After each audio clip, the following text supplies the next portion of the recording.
السلام عليكم ورحمة الله وبركاته. إن الحمد لله نحمده ونستعينه ونستغفره ونعوذ بالله من شرور أنفسنا ومن سيئات أعمالنا. من يهده الله فلا مضل له ومن يضلل فلا هادي له. وأشهد أن لا إله إلا الله وحده لا شريك له وأشهد أن محمدا عبده ورسوله صلى الله تعالى عليه وعلى آله وصحبه وسلم تسليما كثيرا. أما بعد، فقد قال الإمام البخاري رحمه الله تعالى: باب تسمية الوليد. قال أخبرنا أبو نعيم الفضل بن دكين قال حدثنا ابن عيينة عن الزهري عن سعيد عن أبي هريرة قال لما رفع النبي صلى الله عليه وسلم رأسه من الركعة قال: اللهم أنجل وليد بن الوليد وسلمة بن هشام وعياش بن أبي ربيع والمستضعفين بمكة من المؤمنين، اللهم اشدد وطأتك على مضر، اللهم اجعل আলিম সিনিনা cuisine Yusuf. সম্মানিত ভাতৃমণ্ডলী, আল্লাহ রাব্বুল আলামিনের প্রশংসা এবং প্রিয় নবী সাল্লাল্লাহু আলাইহি সাল্লামের উপর সালাত এবং সালামের পর আজ সোমবার 28শে শাবান 1447 হিজরি মোতাবেক 16 ফেব্রুয়ারি 2026 আমাদের ধারাবাহিক আলোচনা সহিহুল বুখারী কিতাবুল আদব আচার ব্যবহার পর্ব নম্বর 27। ইমাম বুখারী রাহমাহুল্লাহর এই পর্বের অধ্যায় নম্বর 110 বলছেন বাবু তাসমিয়াতিল ওয়ালিদ। এই অধ্যায় হচ্ছে কারো নাম ওয়ালিদ রাখা। কারো নাম যদি কেউ ওয়ালিদ রাখে বা আল ওয়ালিদ তো জায়েজ কিনা। ওয়ালিদ মানে সন্তান, ওলাদ থেকে। ওয়ালিদ মানে হচ্ছে সন্তান, শিশু যে ভূমিষ্ঠ হয় ওলাদে আলেদু থেকে। ওলিদ মানে মৌলুদ, শিশু। কিন্তু এই শিশুটা সবসময় শিশু থাকবে না, একসময় বড় হবে, বৃদ্ধ হবে। এখন বুড়ো মানুষকে, একজন যা যুবককে ওলিদ বলা, এই জন্য কারো আবার আপত্তি হইতে পারে। এই জন্য বলছেন যেন ওয়ালিদ নামের প্রচলন ছিল, জাহিলি যুগ থেকে চলে আসছে, আর এই নাম মে কোনো আপত্তি কিছু নেই। সুতরাং ওয়ালিদ নাম কোনো মুসলিম রাখতে পারে। জি, বলছেন হাদিস নম্বর 6200। হাদিস বর্ণনা করেছেন প্রখ্যাত তাবি সাঈদ ইবনে মুসাইব রাহিমাহুল্লাহ তাআলা আবু হুরায়রা সাহাবী রাদিয়াল্লাহু তাআলা আনহু থেকে। তিনি বলেন, লাম্মা রাফা নবী রা'সাহু মিনার রাকাহ, নবী সাল্লাল্লাহু আলাইহি সাল্লাম যখন সালাতে রুকু থেকে মাথা উঠালেন, মানে রুকু থেকে উঠে দাঁড়ালেন। এখানে রাকাতুন মানে রুকুন, রাকা ইয়ারকাউ রুকুআন ওয়া রাকআতান।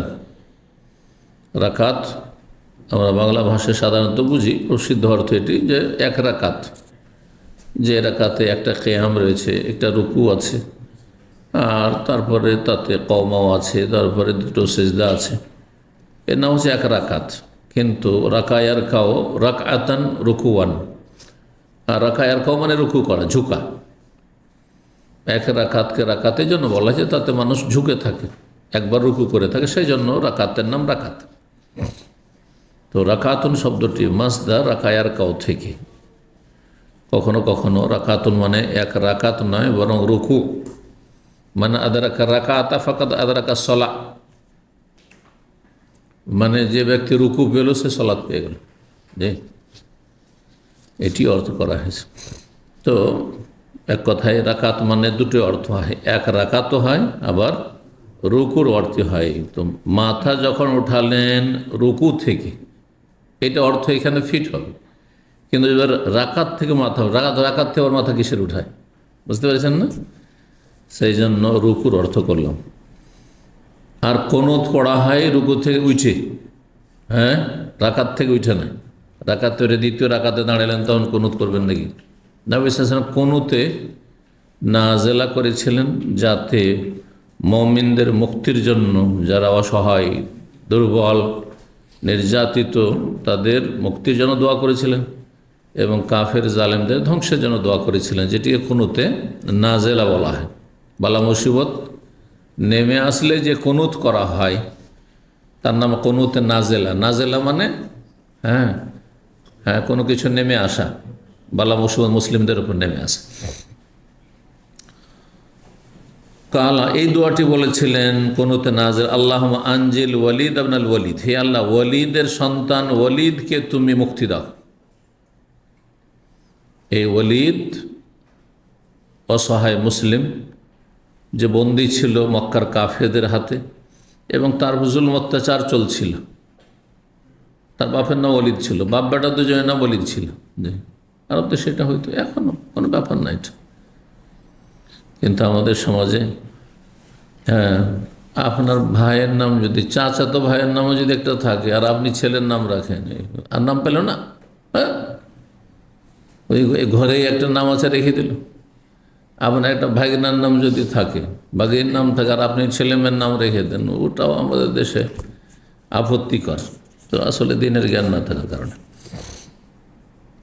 আবদুল্লাহ নাম এত সুন্দর নাম, সবচেয়ে সুন্দর নাম আবদুল্লাহ, আব্দুর রহমান। যদি গোটা বংশে কেউ একবার রেখে দেয় তাহলে আর আপনি চান্স পেয়েছেন না, দেশি তরিকায়, তাই না? আপনি আবদুল্লাহ, আমার বংশের লোক, আপনি বিশাল বংশ, আপনি আবদুল্লাহ, আর আমি আবদুল্লাহ রাখতে পারবো না নাকি?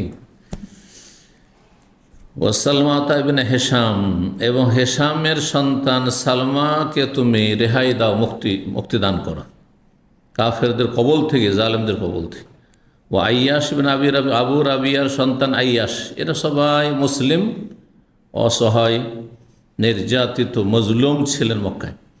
ওয়াল মুস্তাজাফিন, এই নাম ধরে ধরে কয়েকজনের বিশেষভাবে উল্লেখযোগ্য বা উল্লেখ করেছেন। আর তার আরও অনেকে রয়েছেন যারা মক্কায় দুর্বল। অল মুস্তাজাফিন আবি মক্কাতে মিনাল মুমিনিন, মক্কায় যেসব মুমিন মুসলিমরা অসহায় হয়ে রয়েছেন, কাফেরদের জুলমের শিকার, জাইফ থেকে, জাইফ মানে দুর্বল, হ্যাঁ, মুস্তাজাফ, জি। তো মুমিনদের জন্য দোয়া হয়ে গেল তাদের মুক্তির জন্য কাফেরদের জুলম অত্যাচার থেকে। তাহলে নাম ধরেও সালাতের ভিতরে দোয়া করা যাবে। নবী সাল্লাল্লাহু আলাইহি ওয়াসাল্লাম যদি ওয়ালিদের নাম নিতে পারে, সালমান নাম নিতে পারে, ইয়াস বিন আবি রাবিয়া বলতে পারে, নাম ধরে ধরে দোয়া করতে পারে, তো আপনি দোয়া করতে পারেন না?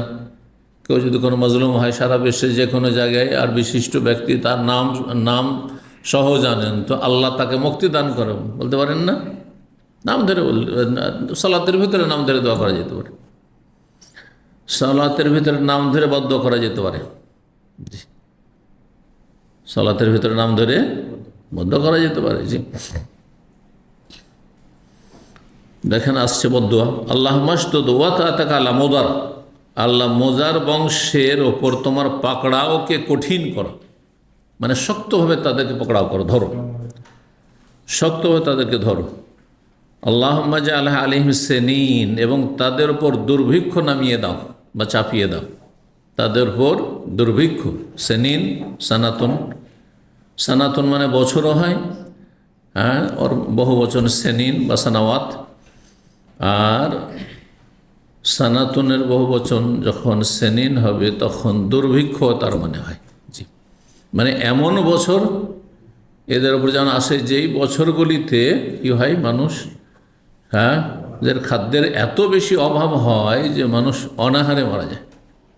এই কঠিন আজাব, দুর্ভিক্ষের আজাব চাপিয়ে দেয় মোজার কাফেরদের ওপর, মোজার কট্টর কাফের, এদের কথা গত দার্সগুলিতে এসেছে।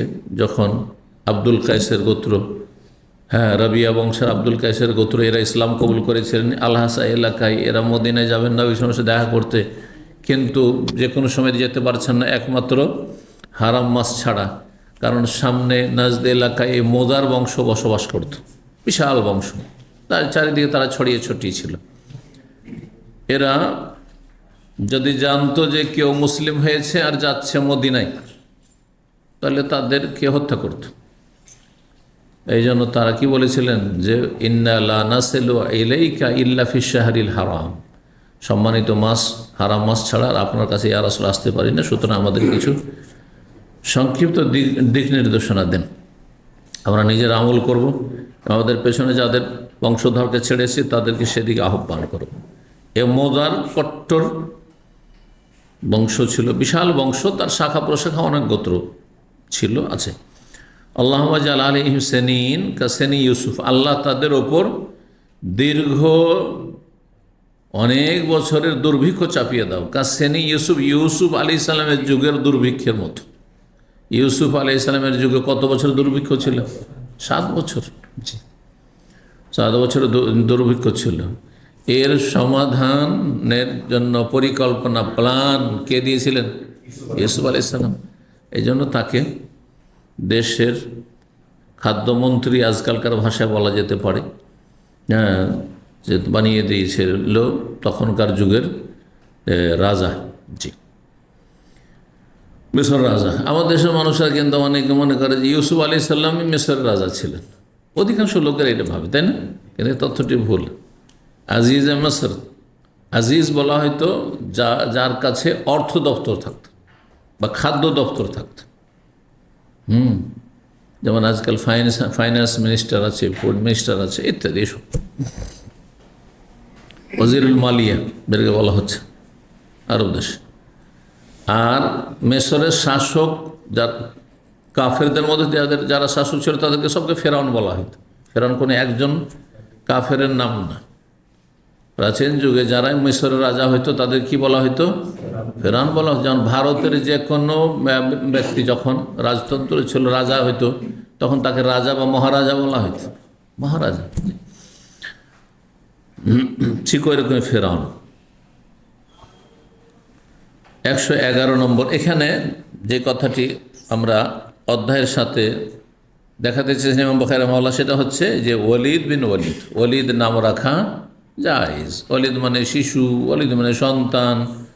আপনার ছেলে বড় হয়ে গেছে বা আপনি বুড়ো হয়ে গেছেন, কিন্তু আপনার নাম ওয়ালিদ। কেউ যদি বললাম আন্তা ওয়ালিদ, আপনি কিসের ওয়ালিদ?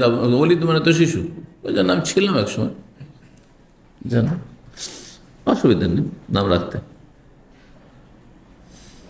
111 নম্বর অধ্যায় বলছে বাবা মান্দা সাহেব হও ফানাকাসামিন ইসমেহি হারফান। এই অধ্যায় হচ্ছে কোনো ব্যক্তি যদি নিজের সাথী সঙ্গী পরিচিত ব্যক্তিকে ডাকে,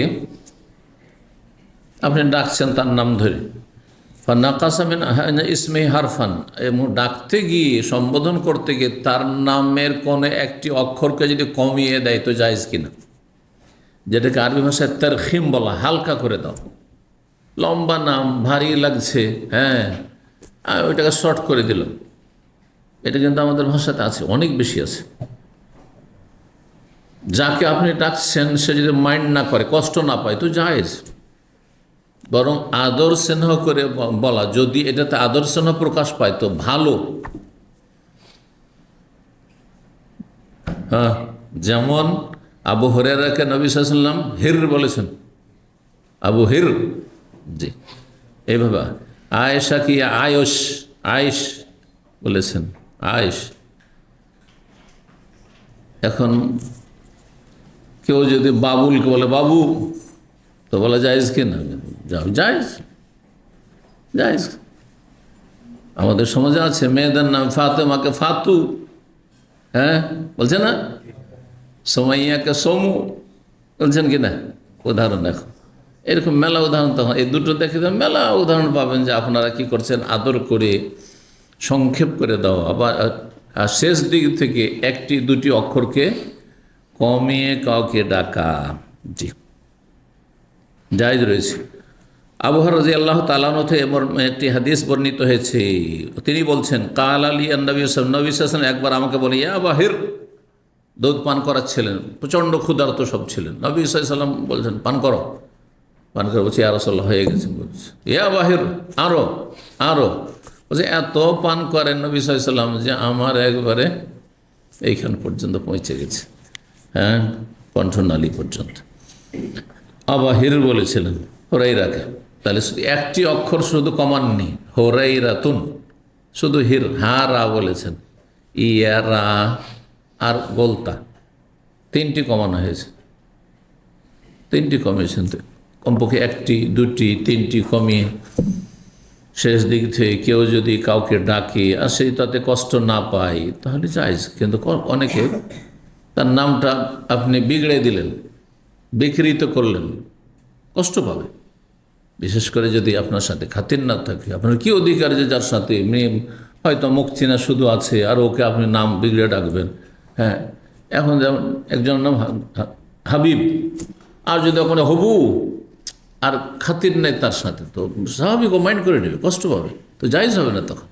কিন্তু আপনার ছেলে, আপনার ভাই, আপনার নিকটাত্মীয়, আপনার ঘনিষ্ঠ বন্ধু, আপনি বলছেন, জানছেন যে এটা আরও আদর করা হবে, কোনো অসুবিধা নেই বলতে। এটি প্রমাণ করতে চেয়েছেন ইমাম বুখারী রাহিমাহুল্লাহ এই অধ্যায় দিয়ে। ৬,২০১ নম্বর হাদিস বর্ণনা করেছেন মা আয়েশা রাদিয়াল্লাহু তাআলা। তিনি বললেন, জৌজান নবী সাল্লাল্লাহু আলাইহি ওয়াসাল্লাম সহোদর, তিনি বলেন, কালা রাসূলুল্লাহ সাল্লাল্লাহু আলাইহি ওয়াসাল্লাম, রাসূলুল্লাহ একবার বললেন, ইয়া আয়েশ, এই যে আয়েশা শেষখানে গোলতা তা মারবুতা বললেন না, ইয়া আয়েশ, অথচ আয়েশ আমাদের দেশে ছেলের নাম হয়, আছে অনেকের নাম আয়েশ। আয়েশ আবার আমাদের দেশে মোরাক্কাব জড়িত নাম বেশি পছন্দ করা, সেজন্য আয়েশউদ্দিন, আয়েশউদ্দিন। হ্যাঁ, ইয়া আয়েশ হাদা জিবরিল, এই হচ্ছে জিবরাইল আলাইহিস সালাম, ইউকরিউকা সালাম, তোমাকে সালাম পড়ছেন, মানে সালাম বলছেন। ফেরেশতা সালাম দিচ্ছেন কাকে? মা আয়েশা রাদিয়াল্লাহু তাআলা আনহাকে। যেহেতু ডাইরেক্ট ফেরেশতা নবী ছাড়া কারোর সাথে কথা বলবেন না, সেই জন্য ইনডাইরেক্ট নবী সাল্লাল্লাহু আলাইহি ওয়াসাল্লাম বলছেন যে আপনার সহধর্মিনী আয়েশাকে আমার সালাম বলেন। বলতো, আমি তখন বললাম, ওয়া আলাইহিস সালাম ওয়া রাহমাতুল্লাহ, তার প্রতিও সালাম এবং তার প্রতি আল্লাহর রহমত। এটাই যথেষ্ট।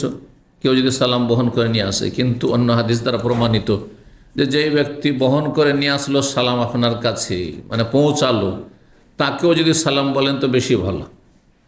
তাহলে কি বলতে হবে? ওয়া আলাইকা ওয়া আলাইহিস সালাম।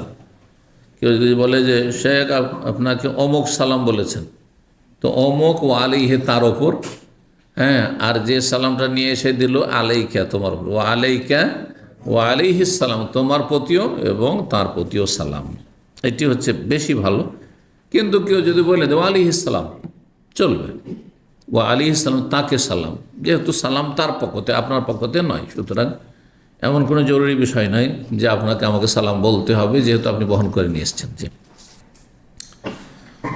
তারপরে মা আয়েশা কি বললেন? ওয়াহুয়া ইয়ারা মা লা নারা, তিনি দেখছেন, জিবরাইল আলাইহিস সালাম এমন কিছু দেখছেন যে আমরা দেখতে পাই না। মানে সামনে কিন্তু জিবরাইল আলাইহিস সালাম এসেছেন ওহী নিয়ে, হ্যাঁ, কিন্তু মানুষের রূপ ধারণ করে আসেননি। জিবরাইল আমাদেরকে দেখছেন, আমরা তাকে দেখি না। জি, ৬,২০২ নম্বর হাদিস মনে করছেন আনাস রাদিয়াল্লাহু তাআলা, তিনি বলেন, কানাত উম্মু সুলাইম ফি সাকালি ওয়া আনজাসাতু গোলামুন নবী সায়াসুকু বিহিন্না।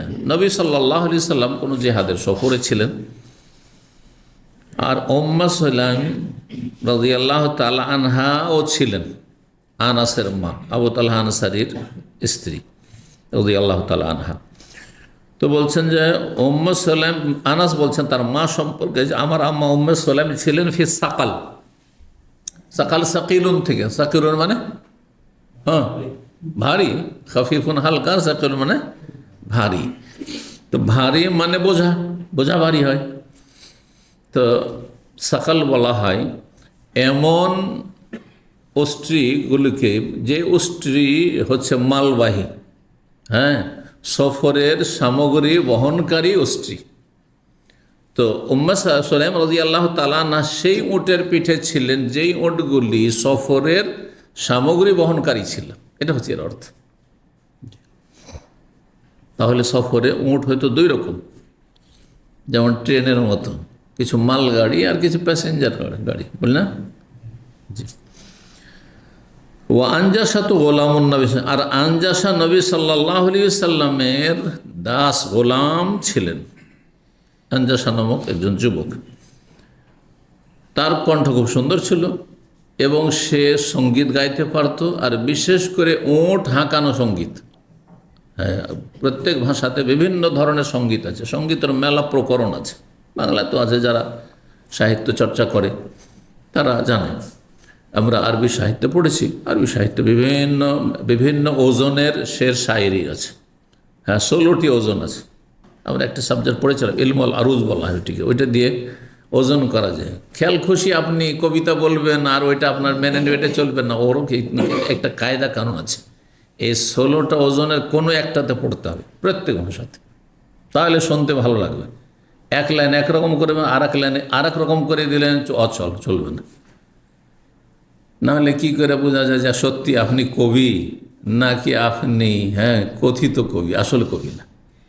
ওইখানে বোঝা যায় কি। জি, তো যাদের আল্লাহ প্রতিভা দিয়েছেন কাব্য রচনার, তারা প্রাকৃতিকভাবে বলতে থাকে। হ্যাঁ, ওদের বলাতে কোনো ত্রুটি হয় না, প্রাকৃতিকভাবে। আর যারা চেষ্টা করে কিন্তু আসলে তাকে আল্লাহ ওইরকম প্রতিভা দেয়নি, কবিতার কাব্য রচনার প্রতিভা দেয়নি, সে ওই রকম ভুল করে দিবে। তো ভুলটা কেমন করে ধরা যাবে? ওই যে ওজনগুলি রয়েছে, জি, 16 রকমের।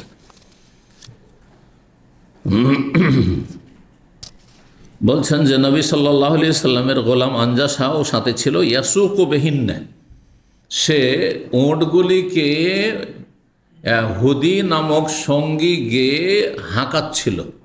যখনই সে সঙ্গীত গাইতো তখন ওঁট বুঝত যে দৌড় দিতে হবে, ওর দিত দৌড়। জি, গবাদি পশু ভাষা বুঝে না? বুঝে, অনেক ভাষা বুঝে। বকরি চড়িয়েছেন? বকরি ছাগল চড়ে বুঝতে পারবে। বকরি রাখাল এই অন্য জমিতে মুখ দিতে গেল, ঘুরে গেল, বুঝে যে আমাকে, হ্যাঁ আমারই রাখাল আছে, আমাকে বকা দিচ্ছে।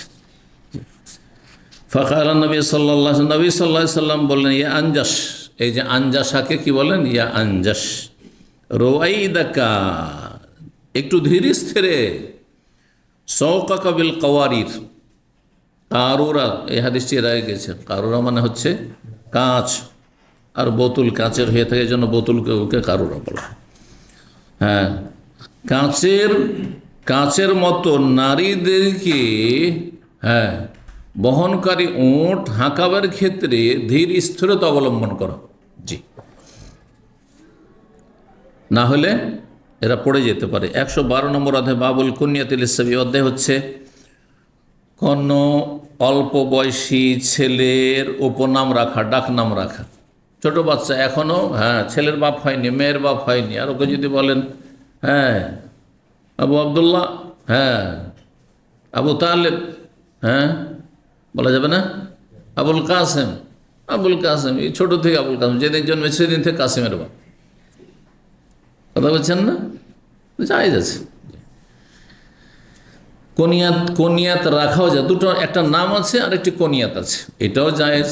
আবার কনিয়াত দিয়ে নাম রাখাও জায়েজ আছে। আর একটা মশলা যে কনিয়াত দিয়ে নাম, কনিয়াত দিয়েই নাম, যে যেমন আমাদের দেশে যেগুলো কনিয়াত হয়ে থাকে, কনিয়াত দিয়ে নাম, এগুলো নাম কিন্তু আবুল কাসেম নাম, ওর বলবে না যে ওর নাম কনিয়াত হচ্ছে আবুল কাসেম, ওর ছেলের নাম কাসেম না, ওর নাম আর একটা নাম আছে আবদুল্লাহ, আর ও কনিয়াত হচ্ছে আবুল কাসেম না। যেন আবু বকর সিদ্দিক রাদিয়াল্লাহু তাআলা আনহুর কনিয়াত হচ্ছে আবু বকর, হ্যাঁ, আর নাম হচ্ছে আবদুল্লাহ। বোঝা গেছে না? ওমর রাদিয়াল্লাহু তাআলার নাম হচ্ছে ওমর, আর কনিয়াত হচ্ছে আবু হাফস। জি, এভাবে। তো নাবালক ছেলেরও কুনিয়াত রাখা যাবে। ওয়াকাবলা ইউলাদা লির রাজুলি, কোনো মানুষের সন্তান ভূমিষ্ঠ হওয়ার আগেই তাকে কুনিয়াত দিয়ে ডাকা যাবে।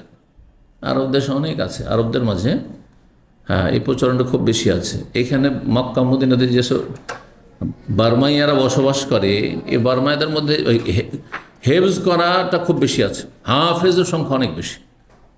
এদের দিনই তালেম অত হাসিল করে, কিন্তু হাফেজ অবশ্য হবে, সবচেয়ে বেশি হাফেজ এদের মধ্যে আছে আরব দেশে। তো এরা আপোষে, এদের সাথে আমি উঠা বসা চলাফেরা অনেক সময় করেছি এক সময় মক্কা মদিনাতে। তো এরা সব একে অপরকে সবাইকে কনিয়াত বলে ডাকবে, অথচ এদের কারো বিয়ে হয়নি, দেখেছি তা, বিয়ে সাথে হয়নি, কিন্তু কনিয়াত দিয়ে ডাকবে। আচ্ছা, যারা ওই আজকালকার যুগে জিহাদি, ওই যে আল কায়দা আর ওই ISIS না, এরা কারো নাম ধরে ডাকবে না, এদের সবারই কনিয়াত, যাতে করে চেনতে না পারা যায় এদেরকে। ওরাই শুধু জানছে যে আবু ওমরকে, হ্যাঁ, আবু ওলিদকে, হ্যাঁ, বোঝা গেছে, আবু অমুক, হ্যাঁ, এইভাবে। এক কথায় কনিয়াত হওয়ার জন্য ছেলে ভূমিষ্ঠ হইতে হবে বা মেয়ে থাকতে হবে তা হইলে না, জরুরি নাই।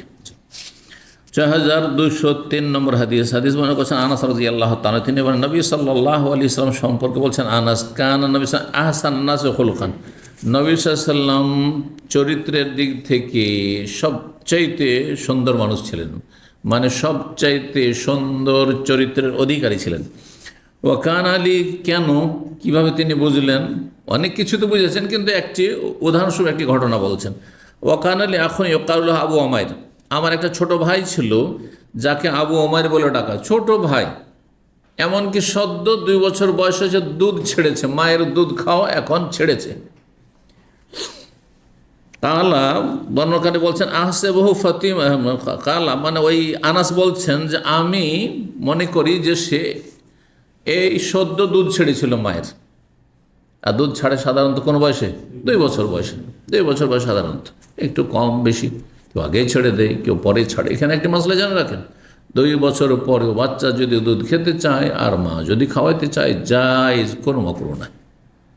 হ্যাঁ, এটি জিহালাতের ফতুয়া, কিছু আমাদের দেশে ফতুয়া শুনছি এরকম দিয়েছে কেউ, 2 বছর পরে নাকি মায়ের দুধ খাওয়া বাচ্চা বা মায়ের জন্য দুধ খাওয়ানো হারাম, করতে পেলে না, কোথাও নেই দলিল, কোনো দলিল নেই। জি, কিন্তু আর হক নেই, মানে যদি 2 বছরে ছাড়িয়ে দেয় তো মায়ের জুলুম হবে না, কিন্তু 6 মাসের বাচ্চাকে দুধ ছাড়িয়ে দিল আর তারপরে ফিডার ধরিয়ে দিল, এটা জুলুম, তার হক নষ্ট করে। ওখানে যা যখনই নবী সাল্লাল্লাহু আলাইহি ওয়াসাল্লাম আমাদের বাড়ি আসতেন বলতেন, ইয়া আবা উমাইর মা ফালান নগাইর, আবু উমাইর তোমার ওই বুলবুল পাখি কোথায়?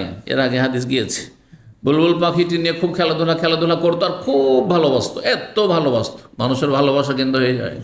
হ্যাঁ, বিড়ালকে ছেলে মেয়ে চাইতে আজকাল ভালোবাসে। এক শ্রেণীর মুসলিমরা বিড়াল পোষা এমনভাবে পুষছে যে নিজের ছেলে মেয়ে মরলেও এত কাঁদবে না যত বিড়াল মরাতে কাঁদে।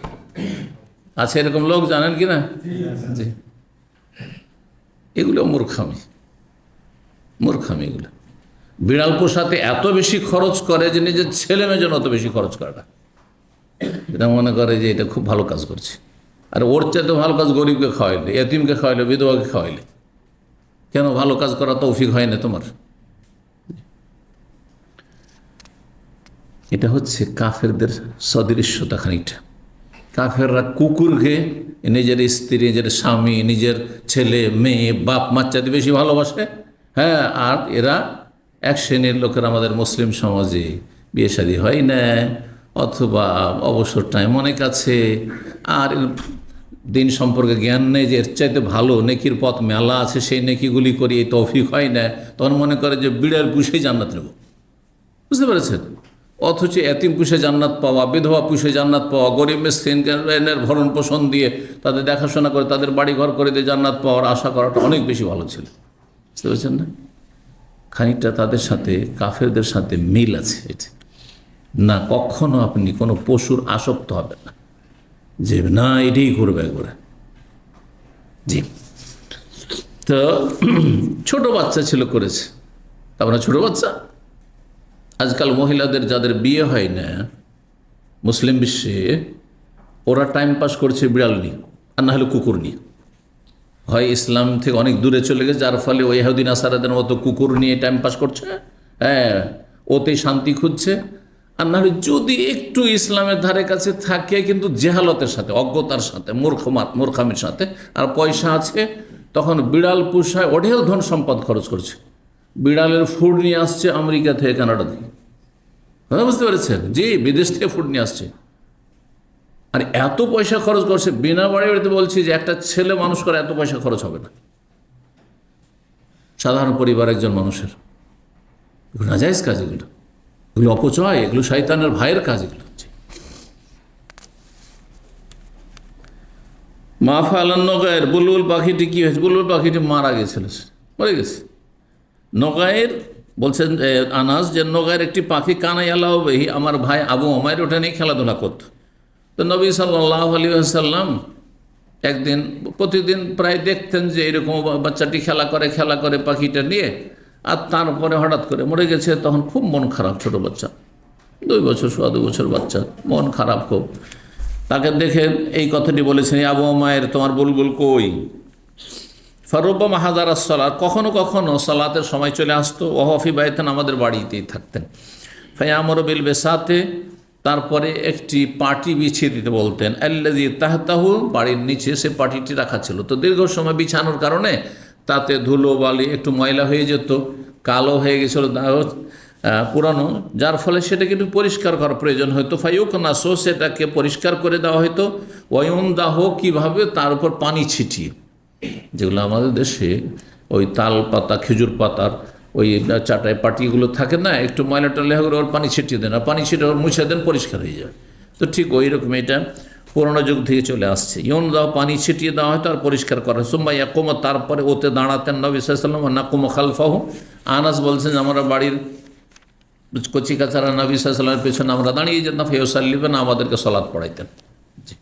বরং তার দাদি, হাদিসে রয়েছে, ইবনে আবি মুলাইকা দাঁড়িয়ে যেত, হ্যাঁ, আর একবারে পিছনে, বাচ্চাদেরও পিছনে একবারে, কারণ মহিলা বুড়ি হইলেও সব পিছনে, সব পিছনে হবে। বড়রা সামনের দিকে থাকবে, বাচ্চারা থাকবে, আর তারপরে সব শেষ কাতারে থাকবে মহিলারা, যদিও বয়সিকা হোক না কেন।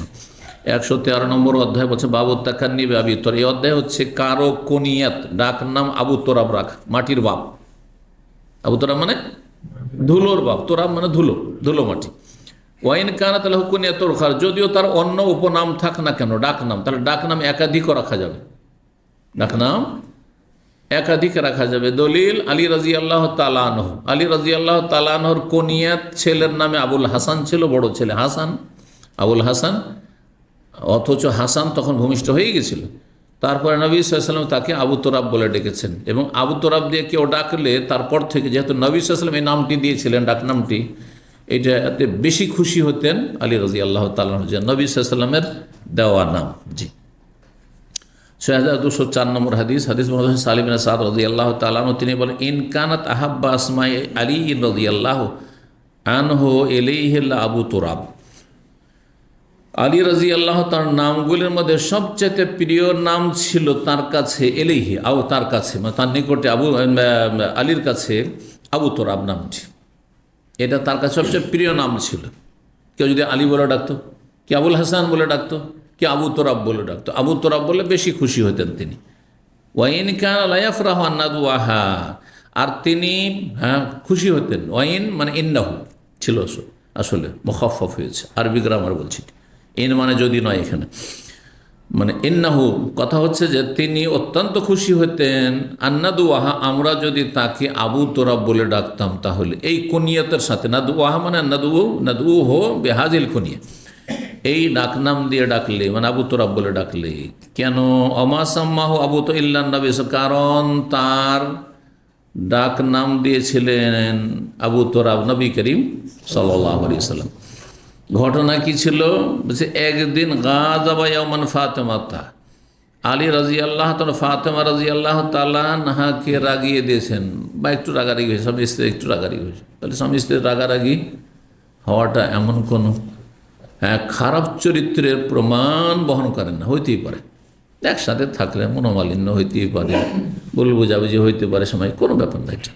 কিন্তু সেটাই দীর্ঘ সময় ধরে হয়ে যায়, সেটাতে যদি আত্মহংকার চলে আসে, জেদ চলে আসে যে আমি ছোট হব না, তো অথচ ভুল করেছেন আপনি, অথবা স্ত্রী ভুল করছে, তারপর ছোট হবে না, আর দিনের পর দিন পার হয়ে চলে যাচ্ছে, একদিন পারে হলো, দুদিন পারে হলো, এগুলো না যায়, তখন এটা জায়েজ নয়। কিন্তু সাময়িক মনক্ষুণ্ণ হওয়া, মনোমালিন্য হওয়া, এটি স্বাভাবিক বিষয় হবেই। যার সাথে যত বেশি ঘনিষ্ঠতা থাকবে, তার সাথে মনোমালিন্য হওয়ার সম্ভাবনা তত বেশি। যার সাথে যত বেশি ভালোবাসা থাকবে, তার সামান্য কথাতে কষ্ট পাওয়াটা স্বাভাবিক, ঠিক না? জি। আর বাইরের লোক যার সাথে হতে চেনা নেই, পরিচয়, রাস্তাঘাটে কত কষ্ট দিচ্ছে, কিচ্ছু না, হতেই পারে, তাই না? মুসলিম কষ্ট দেয় আর কাফের যদি কষ্ট দেয়, আরে কাফের তো কষ্ট দিতেই পারে, মুসলিম ভাই কষ্ট দিচ্ছে, এটা কষ্টের বিষয়। আর তারপরে যদি মুসলিমকে খুন করে, চরম অপরাধী, মুসলিমকে মারে, মুসলিমের বাড়ি ঘর জ্বালিয়ে দিচ্ছে বা ভেঙে দিচ্ছে, মুসলিমের জুলুম অত্যাচার করছে, রাজনৈতিক স্বার্থে, এটা আরও বেশি নিকৃষ্ট চরিত্রের মানুষের কাছে। কাফের দ্বারা মানুষ জুলমের শিকার হইতে পারে একজন মুসলিম, কিন্তু মুসলিম দ্বারা কী করে জুলমের শিকার হইতে পারে?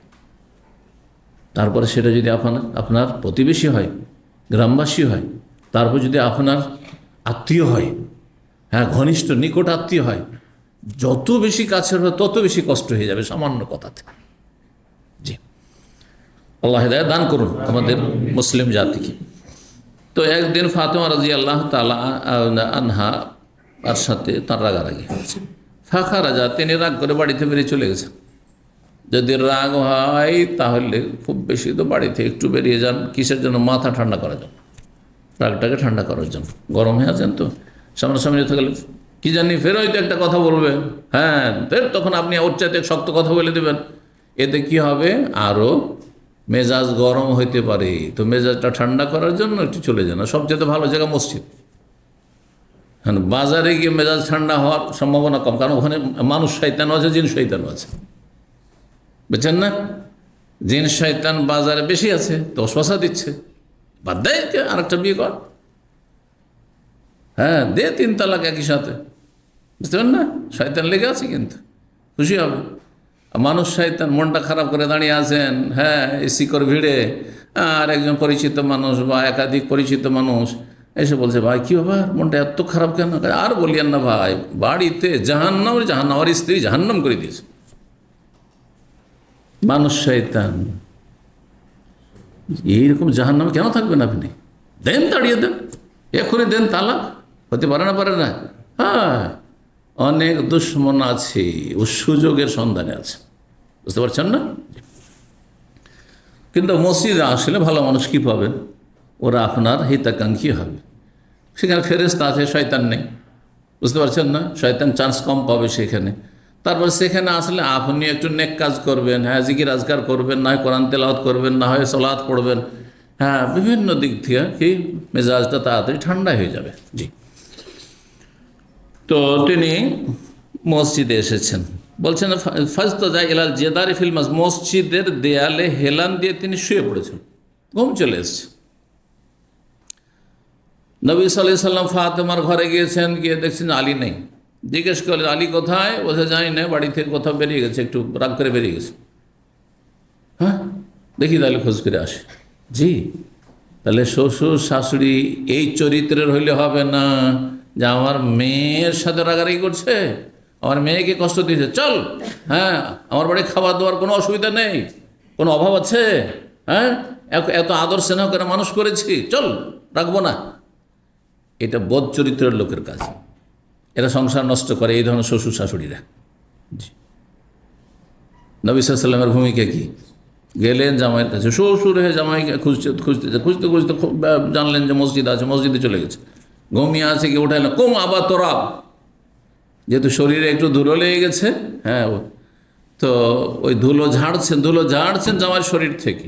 চাদর ছিল একটা, চাদর এমনি যেমন এরামের কাপড় থাকে খালি গায়ে, তো একটু সরে গেছে আর ধুলো লেগে গেছে, ধুলোগুলো ঝাড়ছেন জামাইয়ের শরীর থেকে, আর বলছেন, হ্যাঁ উঠো আবু তোরা, এখানে কেন, চলো বাড়ি চলো।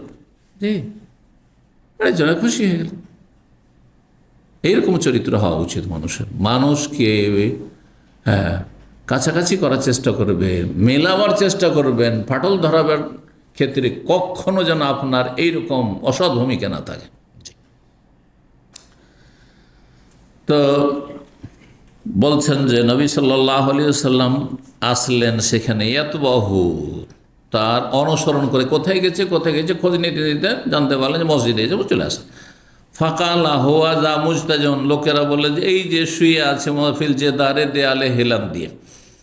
ফাজাহুন নবী সাল্লাল্লাহু আলাইহি ওয়াসাল্লাম আসলেন, দেখলেন এসে অমতালা জাহরুহু তুরাবান, তার পিঠ মাটিতে ভরে গেছে, মানে খুব মাটি, ধুলো মাটি লেগে গেছে পিঠে খুব বেশি হয়ে। ফাজালান নবী সাল্লাম তোরাবান জাহরে, নবী সাল্লাম এই আলীর পিঠ থেকে, জামাইয়ের পিঠ থেকে ধুলো মাটিগুলি হ্যাঁ মুছে দিতে লাগলেন। জি, ঝেড়ে দিতে লাগলেন। ওয়াকুল, আর বলতে লাগলেন, ইজলিসে আবা তোর, ওঠো, অন্য রেওয়াজ ওকুম আবা তোরা, শুয়ে আছো কেন, উঠো চলো। জি, বাড়িতে নিয়ে আসলেন। 114 নম্বর অধ্যায় বলছেন বাবু আবগাজিল আসমাইল আল্লাহ, আল্লাহর কাছে সবচাইতে নিকৃষ্ট নাম। উদাহরণস্বরূপ কিছু এখানে রয়েছে নিকৃষ্ট নাম কোনগুলি, যেগুলি সবচেয়ে নিকৃষ্ট নাম, যেখানে শিরকি কুফরি অর্থ আছে। কারণ শির কুফরির চাইতে বড় অপরাধ কিছু নেই। কাফের নামে নামকরণ, ওর চাইতে জঘন্য হচ্ছে শির কুফরির নাম। হ্যাঁ, কারো নাম মুসলমান যদি কেউ নাম রাখে কি, হ্যাঁ হ্যাঁ আব্দুল হুসেন,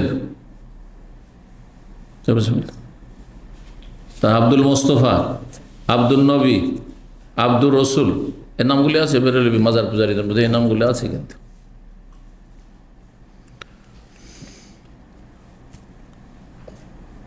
এখন হিন্দুদের পাশাপাশি থাকার জন্য ওগুলো নাম রাখবেন না, রামদাস রাখবেন না, তাই না? কৃষ্ণ, হ্যাঁ কৃষ্ণ দাস রাখবেন না, যেমন হিন্দুরা রাখছে। এর মানেই তো হচ্ছে আব্দুর রাম। তো আব্দুর রাম যদি শিরিক হয়, কৃষ্ণ দাস রাখবেন না, আপনি রামদাস রাখবেন না। দাস মানে আব্দ, আর রাম তাদের পূজনীয়, হ্যাঁ মাবুদ, ঠিক না? তা আপনার তো ওইরকমই আব্দুল মোস্তফা মানে নবীর বান্দা, নবীর দাস। জায়েজ না? মোটেই জায়েজ না, শিরকি নাম এগুলো। আব্দুর রসুল, রসুলের দাস, শিরকি নাম এগুলো। আবেদ আলী, এটাকে বলেছি আলীর ইবাদতকারী। আবেদ হুসেন, হুসেনের ইবাদতকারী। আবেদ হাসান, আবেদ আহমদ, আহমদের ইবাদতকারী। এই নামগুলো আছে দেশে, সব শিরকি নাম। আচ্ছা, আমাদের দেশের নাম আছে শাহানশাহ। হ্যাঁ, কেউ একটু বিকৃত করে শাহিন শাহ রাখে, কিন্তু আসলে ওটা হচ্ছে শাহানশাহ। শাহান মানে অনেক রাজা, বহু বচন, ফার্সি শব্দ। আর শাহ মানে রাজা, বাদশাহ। তো শাহানশাহ মানে হচ্ছে বাদশাদের বাদশাহ, রাজাদের রাজা, রাজাদের রাজা। যে যেমন তেমন নয়, সে রাজাদের রাজা, জনগণের রাজা নয়। কথা বুঝতে পারছেন না? জি, সুপার পাওয়ার একবার। তো রাজাদের রাজা কে? আল্লাহ। এই নাম নিকৃষ্ট নাম হাদিসে রয়েছে। এইরকম কেউ যদি সুলতানুস সালাতিন, সুলতান মানে রাজা, সুলতানুস সালাতিন, আহকামুল হাকিমিন, কারণ নাম রাখা আহকামুল হাকিমিন। আমার এক সময় বেদাতি সমাজে ছিল, প্রধান বিচারপতি বলা হতো কাজীউল কোজাত বলা হতো। কোজাত মানে বহু বিচারপতি, আর তাদের বিচারক প্রধান বিচারপতি বলেন, কিন্তু এখানে বলবেন যে কাজীউল কোজাত। এটা শিরকি নাম। এজন্য আরব দেশে, সৌদি আরবে, সৌদি আরব যেহেতু তৌহিদের দেশ, সন্ন্যার দেশ আর সহি আকিদার দেশ, সেজন্য এখানে কিন্তু কাজীউল কোজাত বলা হয় না, এখানে রাইসুল কোজাত বলা হয়। রাইস মানে প্রধান, রাইসুল কোজাত। কাজীর বহু বচন কোজাত, বিচারপতিগণ, আর রাইস মানে প্রধান, প্রধান বিচারপতি, বিচারপতিদের যিনি প্রধান। তো 6205 নম্বর হাদিস, আবু হুরায়রা রাদিয়াল্লাহু তাআলা আনহু থেকে বর্ণিত, তিনি বলেন কালা রাসূলুল্লাহ সাল্লাল্লাহু আলাইহি ওয়াসাল্লাম বলেছেন, আখনাল আসমাই ইয়াউমাল কিয়ামাতি ইনদাল্লাহি রাজুলুন তাসাম্মা মালিকাল আমলাক। আখনা, আখনা মানে হচ্ছে আফহাস, সবচেয়ে নোংরা, ফাহিশ নোংরা, নিকৃষ্ট, সবচেয়ে নিকৃষ্ট নোংরা নাম হচ্ছে কিয়ামতের দিনে ইনদাল্লাহ, আল্লাহর কাছে, আল্লাহর নিকটে, রাজুলুন এমন লোকের নাম, তাসাম্মা যে নিজের নামকরণ করলো, সে রাখলো বা তার বাবা মা রাখলো, কেউ রাখলো, মালিকাল আমলাক মানে রাজাদের রাজা। মালিক মানে রাজা, আর আমলাক মালিকের বহু বচন। এরকম মালিকুল মুলুক, মালিকুল মুলুক রাজাদের রাজা তিনি না, রাজা মালিকুল মুলুক আল্লাহ, অন্তরের রাজা। এটাও শিরকি নাম, জায়েজ নয়। বাদশাহ আবদুল্লাহ রাহিমাহুল্লাহর যুগে কিছু চাটুকাররা এটা লিখেছিল যে বাদশাহ আবদুল্লাহ হচ্ছে মালিকুল কুলুব। তখন তিনি তার একটি ভাষণে স্পষ্ট বলেছিলেন যে মালিকুল কুলুব ও আল্লাহ, আল্লাহ। এখানকার রাজা বাদশাহরও সেই আকিদা জানে। তো মানুষ চামচামি করতে গিয়ে, চাটুকারিতা করতে গিয়ে শিরক কুফরি পর্যন্ত করে ফেলে। বুঝতে পেরেছেন না? মোটেই না। আমি আপনার ইমান রক্ষা করেন একজন মুসলিম। জি,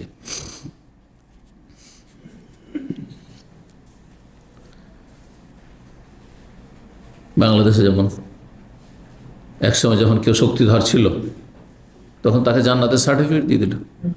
হ্যাঁ, জান্নাতের রমণী আর জান্নাতের সার্টিফিকেট, তাদের ভাষাগুলি মনে নাই, এর চাইতে বড় বড় ভাষা। বুঝতে পেরেছেন? আর এখন ওই জালেমগুলো জাহান্নামের সার্টিফিকেট দিবে ওকে। একসময় জান্নাতের সার্টিফিকেট দিয়েছে, এখন মনে হচ্ছে সার্টিফিকেট তাদের হাতে। হ্যাঁ, যখন দেখলো যে একে জান্নাতের সার্টিফিকেট দিলে দুনিয়ার স্বার্থ আসে, জান্নাতের সার্টিফিকেট দিয়ে বসে আছে। আর এখন দেখছি যে ওর তো আর কোনো পাওয়ার নেই, পাওয়ারলেস, তখন এখন জাহান্নামের সার্টিফিকেট বিতরণ করবে। বুঝতে পারছেন? এরা হলো চাটুকার, এরা সমাজে নিকৃষ্ট। জি,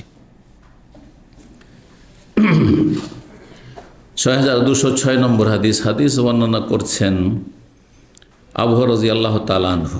আগের রিওয়ায়াতের কাছাকাছি শব্দের পার্থক্য রয়েছে। এখানে রয়েছে আখনা, খানা আয়াখনাও, আইন দিয়ে, খা নুন আইন, আর ওখানে ছিল খানুন ইয়া। খানুন ইয়া যদি হয় ওর মানে হয় হচ্ছে অশ্লীল, নোংরা নাম। সবচেয়ে নোংরা নাম হচ্ছে কারো নাম যদি রাখেন শাহানশাহ, বাদশাদের বাদশাহ, মালিকুল মুলুক ইত্যাদি এইরকম। আর এখানে রয়েছে আখনা। আখনা মানে হচ্ছে সবচাইতে লাঞ্ছিত নাম, নিকৃষ্ট নাম, আজাল, যেটা নিকৃষ্ট বলা যেতে পারে।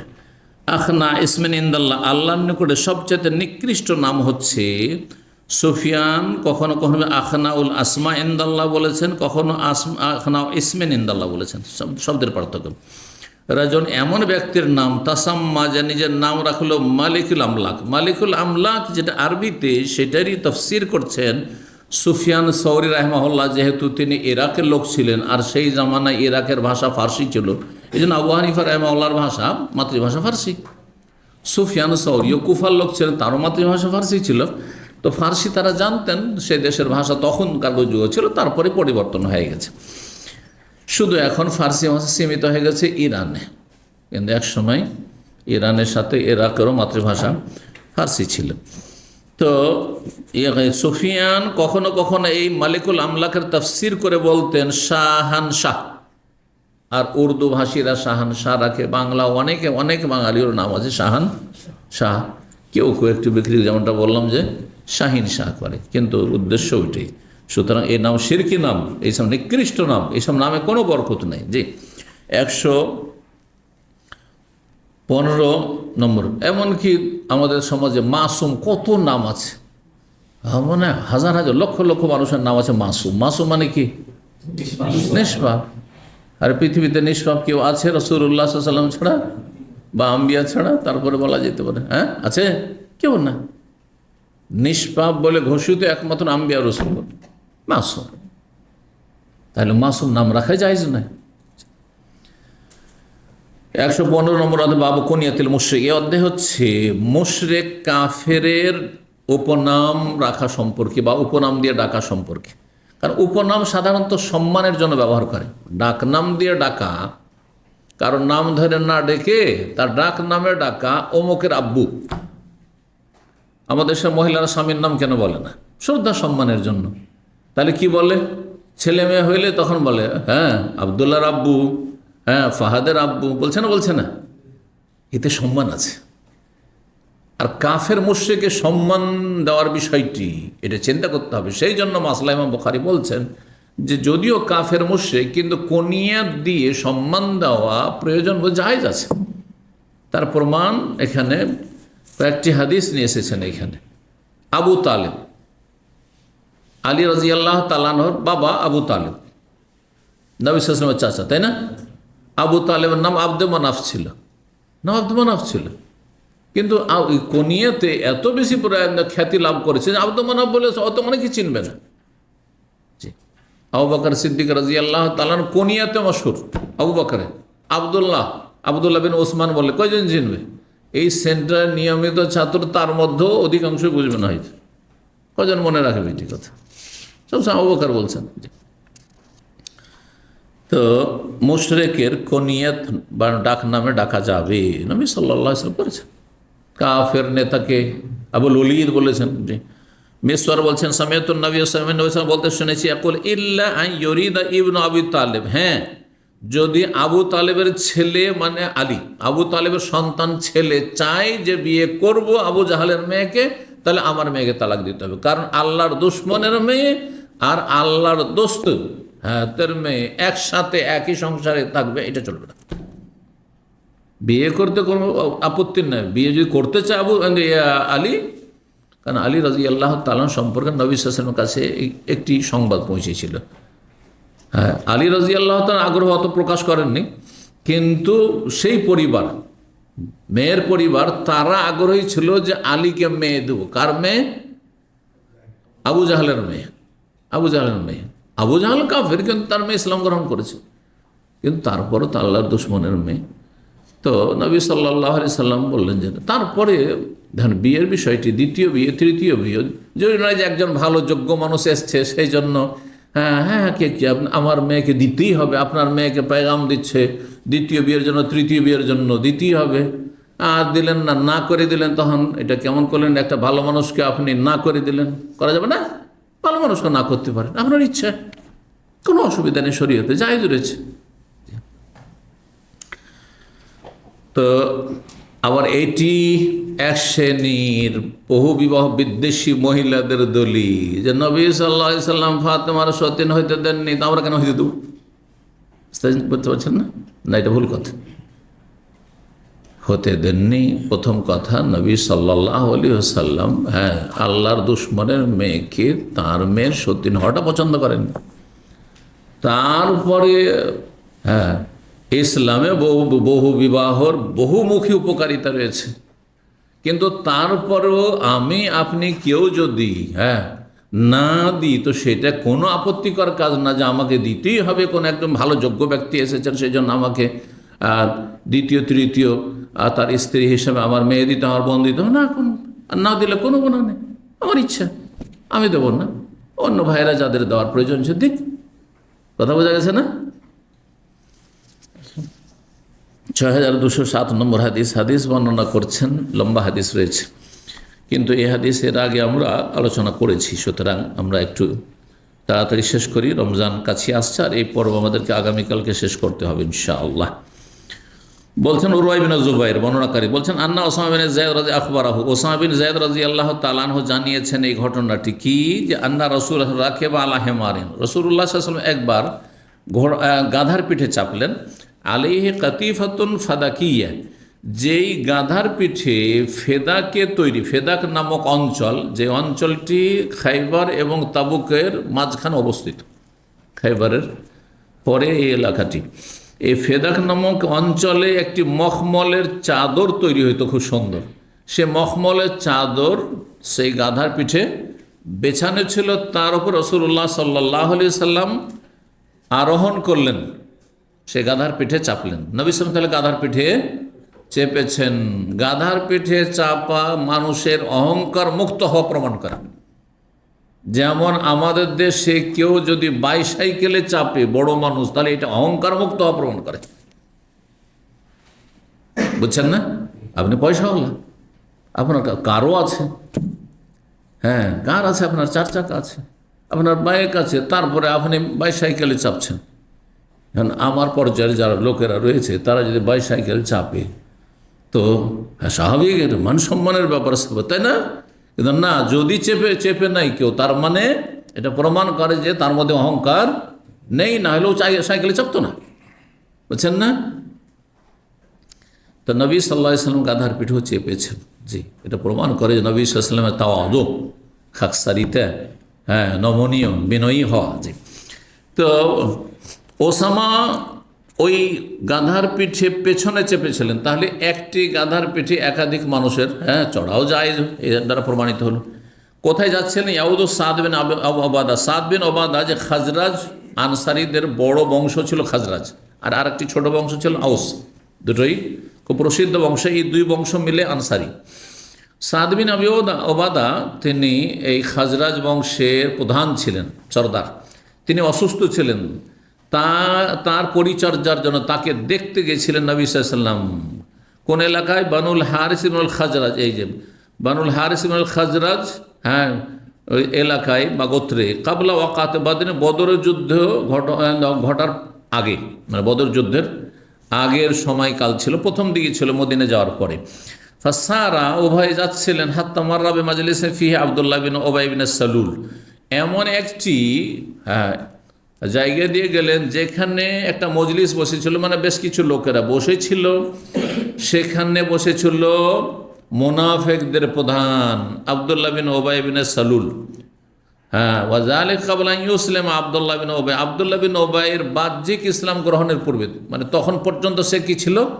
প্রকাশ্য মুশরিক কাফের ছিল, আর তারপরে গোপনে কাফের, ইসলাম গ্রহণ করার পরে কিন্তু আসলে কি ছিল? সে মুনাফিক ছিল, মানে মুখে সে কালমা পড়তো, নামাজ পড়তে আসতো, নবী সাল মজলিসে বসতো, কিন্তু ইসলামের ঘরে এসেও শত্রুতা করতে থেকেছে।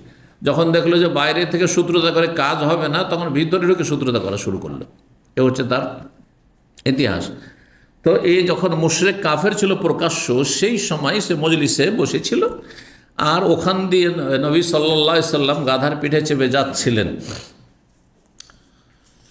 আর সেখানে বলছে ফাইদা ফিল মজলিসে, সেই মজলিসে আখলাতু মিনাল মুসলিমিন, কিছু মুসলিমও বসেছিলেন, কিছু মুশরিকও বসেছিল, আবাদতুল আওসান যারা মূর্তি পূজক ছিল তারা, কিছু ইহুদিও বসেছিল।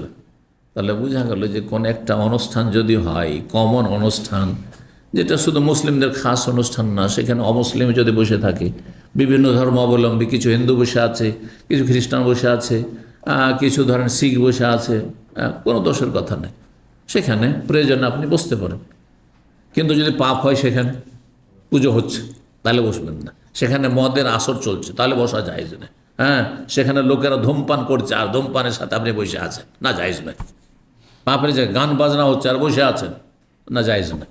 এমনি স্বাভাবিক মজলিস, খাওয়া দাওয়ার মজলিস, অথবা এমনি মজলিস, ধরেন আমাদের মজলিস, আলহামদুলিল্লাহ সব মুসলিম আছেন, কিন্তু এখানে 2, 4, 10 জন কেউ যদি অমুসলিম এসে বসে, আপত্তি আছে?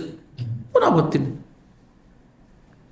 ইফতার ক্যাম্পগুলিতে আমাদের অনুমতি থাকে মুসলিমদেরকে আসার, যাতে করে ইসলাম শেখার কোনো সুযোগ পায় তারা এই ওসিলাতে, সেই জন্য আসতো তারা। হ্যাঁ, মুসলিমরা ইফতার করছে, আর তারা এমনি খাওয়াচ্ছে কিসের জন্য? তাদের ইসলামের দাওয়াত দেওয়ার জন্য। যে হাত্তা ইসমা কালাম আল্লাহ, আল্লাহ কোরআনে বলছেন সূরা তওবাতে, যে আল্লাহর কালাম শোনার সুযোগ করে দাও তাদেরকে, হতে পারে তারা হিদায়াত।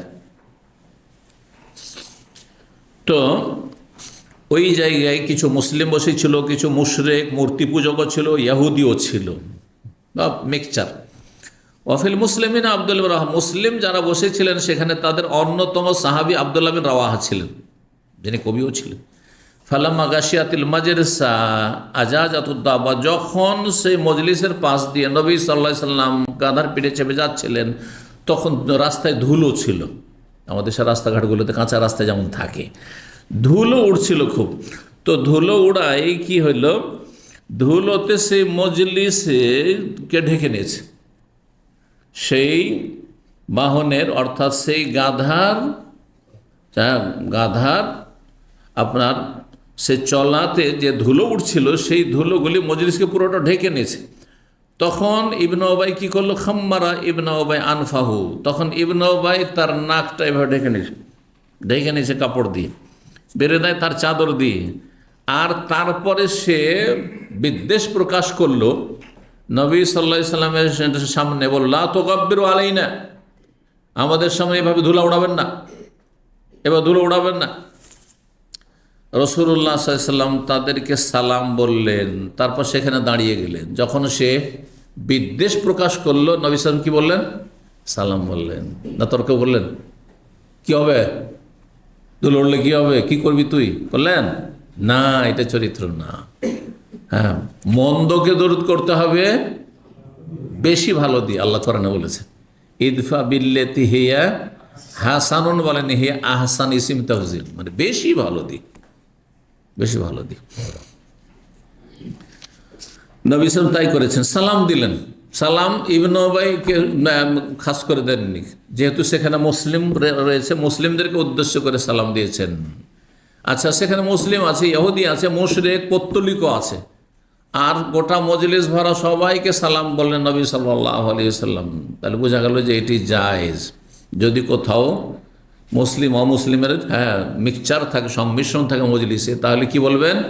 আসসালামু আলাইকুম রহমতুল্লাহ বলবেন। কথা বোঝা গেছে না? এই মশলা অনেকে জানে না, যার ফলে ভুল করে। হ্যাঁ, দেখছে মিক্সচার বসে আছে, সালামুন আলা মান ইত্তাবাল হুদা, না এখানে না, এটা নবী আসসালামু আলা মান ইত্তাবাল হুদা বা সালামুন আলা মান ইত্তাবাল হুদা কাকে বলেছেন? শুধু কাফেরকে, শুধু অমুসলিমকে। যখন কোনো অমুসলিমকে চিঠি লিখবেন, অথবা পুরোটাই অমুসলিম, 10 জন অমুসলিম আমার সামনে নিয়ে আসা হয়েছে তাদের সাথে কথা বলার জন্য, তখন বলবো সালামুন আলা মান ইত্তাবাল হুদা। তখন বলবো হেদায়েতের অনুসারী তোমাদের মধ্য থেকে যে হবে বা হয়েছে তাকে সালাম। যদি হেদায়েতের অনুসারী না হয় তো সালাম নাই। কথা বোঝা গেছে? কিন্তু যখন মিক্সচার আছে, ধরুন এইখানে আমি যে আলোচনা শুরু করলাম, সালাম দিলাম না? এখন 5 জন 10 জন ধরেন আপনাদের সাথে অমুসলিম বসে আছে, সেই জন্য আমি সালাম দেওয়া সালামুন আলা মান ইত্তাবাল হুদা, নাকি? এটা ভুল। আর এই ভুলটি আমাদের দেশের অনেক বক্তারা করে। জলসা মাহফিল, ওয়াজ মাহফিলে দেখেছি আমরা, ছোটোকাল দেখতাম যে বেশ কিছু অমুসলিম হিন্দুরাও এসেছে যেহেতু জলসা শুনতে। তো দেখছি যে বক্তা বলছে আসসালামু আলা মান ইত্তাবাল হুদা। তো আমরা ছোটো 2 ক্লাসে পড়তাম, বুঝতাম না। হ্যাঁ, কিন্তু পরে বুঝলাম যে এই বক্তার এই সালাম দেওয়াটা শরীয়তের মাসলার খেলাফ, ভুল, সুন্নতের খেলাফ কাজ। শুধু অমুসলিম থাকলে তখন এটি বলবেন, আর যেখানে মিক্সচার আছে আবার বলছি সেখানে কি বলবেন? আসসালামু আলাইকুম বলবেন। আপনার মুসলিম ভাইদের নিয়ত করবেন, হ্যাঁ, তাদের শান্তির নিয়ত করবেন। আর একটি করা যায় তার সাথে, অমুসলিমদের হেদায়েত ছাড়া শান্তি নেই। কিসের শান্তি? 3 দিনের শান্তি, দুনিয়া শান্তি নিয়ে করবেটা কি? হেদায়েত হইলে জান্নাতে শান্তি, হেদায়েত হইলে মরার পরে শান্তি, না হলে কোনো শান্তি নেই। সুতরাং তাদের জন্য হেদায়েতের নিয়ত করবেন। সালাম বলে কিসের নিয়ত করবেন? হেদায়েতের নিয়ত করবেন, যে তোমাদের সালাম মানে তোমাদের হেদায়েত আল্লাহ করুক। জি, যাই হোক, রাসূলুল্লাহ সাল্লাল্লাহু আলাইহি ওয়াসাল্লাম সালাম বললেন, দাঁড়িয়ে গেলেন সেখানে। ফানাজালা, নেমেও গেলেন। ফাদাহুম ইলাল্লাহ, আল্লাহর দিকে দাওয়াত দিলেন। এই নয় যে এরকম বিদ্বেষমূলক কথা বললো এর সাথে রাগারাগি করে এখান থেকে টান দিই, ঠান্ডা হয়ে একবারে না, আল্লাহর দিকে দাওয়াত দিলেন। ওয়াকারা আলিম, কোরআন পড়ে শোনালেন, কারণ তাদের মাতৃভাষায় কোরআন নাযিল হয়েছে। কোরআনের আয়াতের হইতে পারে তাসির হয়ে এই কাফের মুশরিকগুলো হেদায়েত হয়ে যেতে পারে, ইহুদিগুলো হেদায়েত হতে পারে। ফকাল আব্দুল্লাহ ইবনে উবাই, তখন আব্দুল্লাহ ইবনে উবাই ইবনে সালুল বলল, আইয়ুহাল মারউ, হে লোক। এই যে দেখেন কত বিদ্বেষ, হ্যাঁ, হে লোক, লা আহসানা মিম্মা তাকুল ইন কানা হাক্কান, আপনার কথাগুলি যদি সত্য হয় তাহলে আপনার চাইতে ভালো কথা কারো নেই। খুব ভালোই কথা বলছেন আপনি, বুঝছেন না? আরব দেশে যেসব অমুসলিমগুলো থাকে, ওদের যদি আরবরা যায় ওদের কাছে, যাওয়ার পরে বলে যে কেফ ইসলাম, ইসলাম সম্পর্কে তোমার কি ধারণা, ইসলাম কেমন? ইসলাম কোয়েস, হ্যাঁ ইসলাম কোয়েস। ইসলাম যেমনই কোয়েস বলে তখন আমাদের টেলিফোন করে, জি খুব ইসলামকে পছন্দ করে, ইসলাম কবুল করবে। পরে কথা বলে দেখি, আরে বাপরে বাপ, এর ভিতরে তো একবারে গলিজ নাপাকি ঢুকে আছে কুফরির, এত বিদ্বেষী, বুঝতে পারছেন? কিন্তু ওই যে, তো কি বলবে, এখানে মুসলিম সমাজে এখানে বাস করবে, এখানে কাজ চাকরি করবে, আর ওই ইসলাম মাফি কোয়েস বলবে? হ্যাঁ, তো এত তো পাগল হইলে তার হবে রাজি। ইসলাম কোয়েস বললেই আপনি ভাববেন যে খুব ইসলামের কাছাকাছি চলে এসছে, বুঝতে পারছেন না? জি, এগুলো আমাদের অভিজ্ঞতার কথা বলছি। তো এই মোনাফেক, তখন তো মোনাফেক না, তখন মুশরিক ছিল আর মোনাফেক, আর দুটোই জাহান্নাম, স্থায়ী জাহান্নাম, বরং নিকৃষ্ট। তো যাই হোক, এ আব্দুল্লাহ বিন উবাই বিন সালুল বলল, হে লোক, লা আহসানা মিম্মা তাকুল ইন কান হাক্কান, আপনার কথাগুলো যদি সত্যই হয়, ঠিক হয়, তাহলে আপনার চাইতে ভালো কথা আর কিছু নেই, খুব ভালোই কথা বলছেন। ফালা তুজেনা বেহিফি মাজালেস, কিন্তু আমাদের এই মজলিসে অনুষ্ঠানে এসে আমাদের কষ্ট দেবেন না, বিরক্ত করবেন না। এখানে এসে বলা দরকারটা কি?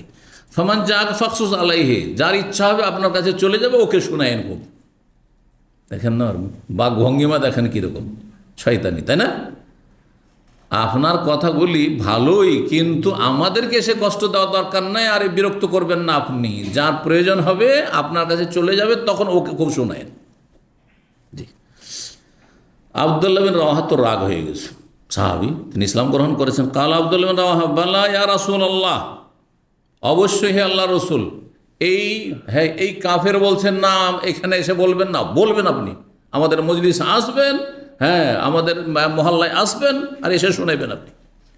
ফাকশেনাফি মাজালিসেন, আমাদের মজলিস আপনি আগমন করবে, ফাইন্না নহিব্বু যালিক, আমরা এটা চাই।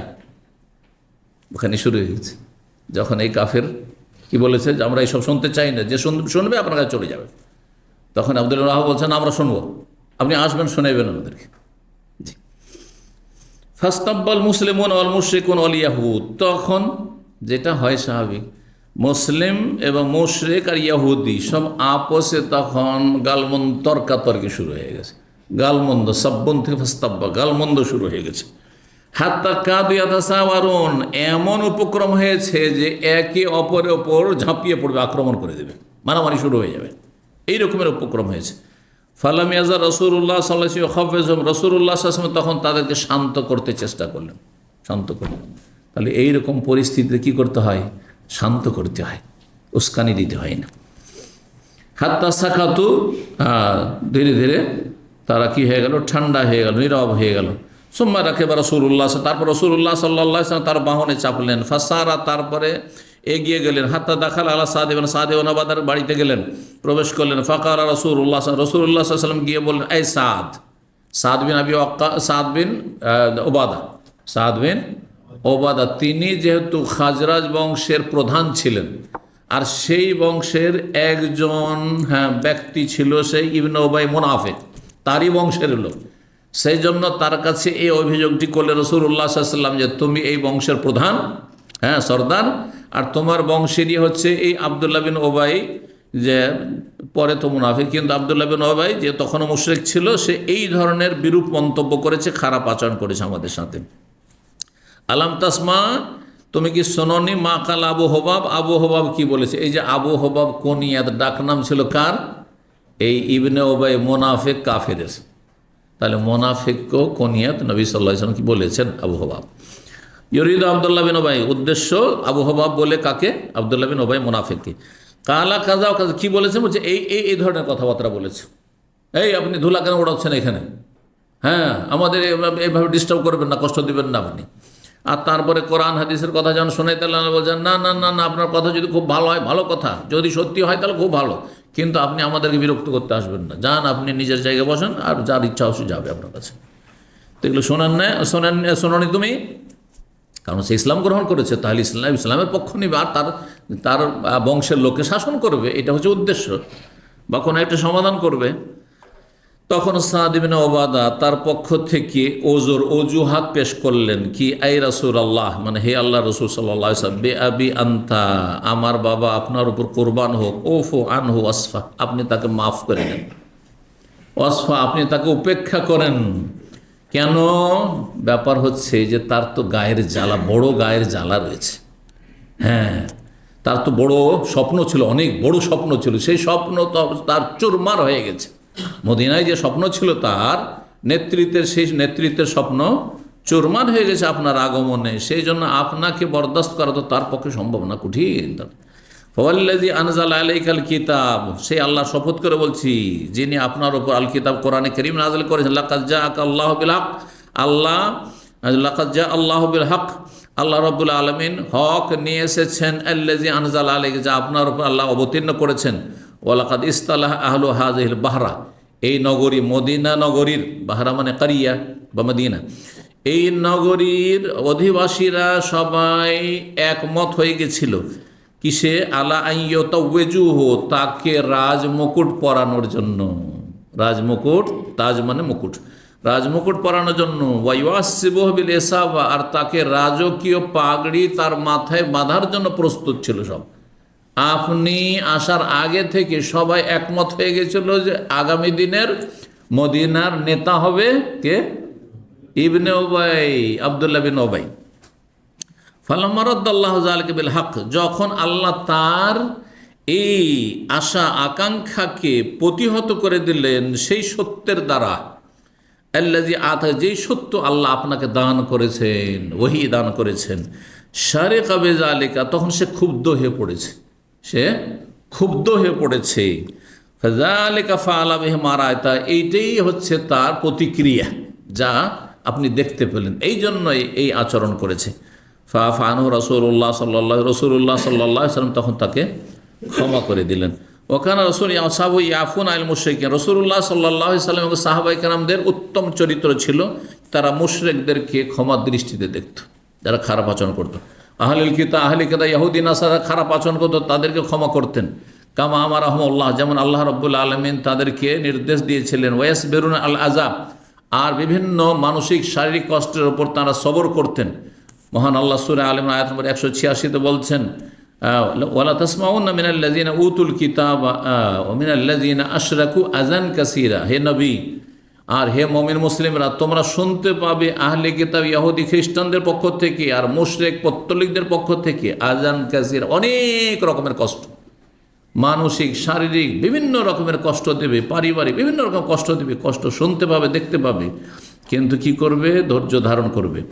অন্য আয়াত রয়েছে সূরা বাকারা আয়াত নম্বর 109, ওয়াদ্দা কাসীরুম মিন আহলিল কিতাব, বহু আহলি কিতাব ইহুদি নাসারা পছন্দ করে, চায় যে হে নবী, হে মুসলিমরা তোমাদেরকে তাদের ধর্মে ফিরিয়ে নেবে, তাদের অনুসারী বানিয়ে নেবে, তাদের সংস্কৃতি সভ্যতা তোমাদের চাপিয়ে দেবে।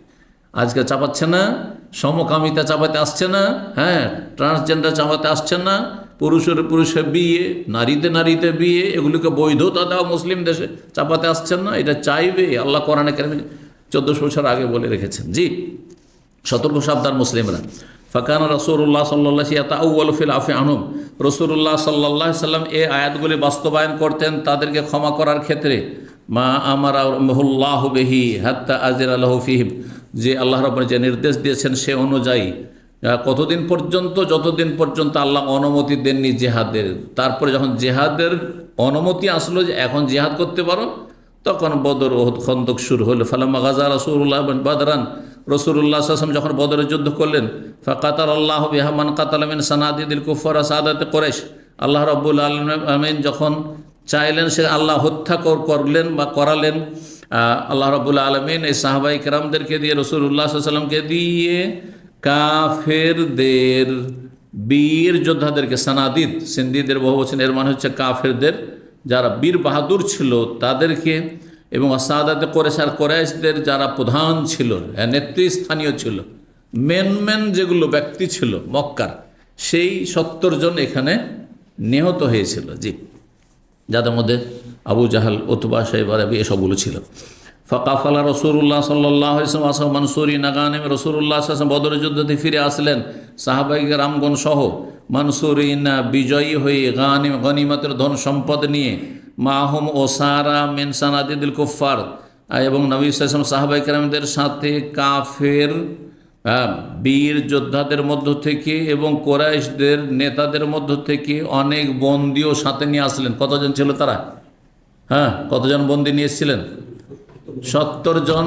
তারা নিহত হয়েছিল মক্কার কাফেররা, আর 70 জনকে বন্দী করে নিয়েছিলেন, সেই কথা বলছেন। কালা ইবনে আবি উবাইদ, কালা ইবনে আবু উবাই ইবনে সলুল, এ আবদুল্লাহ বিন উবাই ইবনে সলুল তখন সে বলল, আমার মাহমিল মুশরিকিন, আর যারা সব মুশরিক পত্তলিক ছিল, আবাদাতুল আওসান, হাজা আমরুন কাদ তাওয়াজ্জাহা, এই বিষয়টি এখন এগিয়ে গেছে, মানে মুসলিমরা এখন শক্তিশালী হতে চলেছে, আর এদেরকে ঠেকানো যাবে না। ফাবায়া ও রাসূলুল্লাহ সাল্লাল্লাহু আলাইহি ওয়াসাল্লাম আলাল ইসলাম, সুতরাং তার রাসূলুল্লাহ সাল্লাল্লাহু আলাইহি ওয়াসাল্লামের সাথে বায়াত শপথ করলো ইসলাম কবুল করার জন্য। ফা আসলাম, তারা বাহ্যিক ইসলাম গ্রহণ করলো। বাহ্যিক তো ইসলাম গ্রহণ করেছে, কিন্তু তারা মোনাফেক থেকেছে, কাফের থেকে কী হয়েছে? মোনাফেক হয়েছে। 6208 নম্বর হাদিস বর্ণনা করেছেন আব্বাস বিন আব্দুল মুত্তালিব রাদিয়াল্লাহু তাআলা আনহু।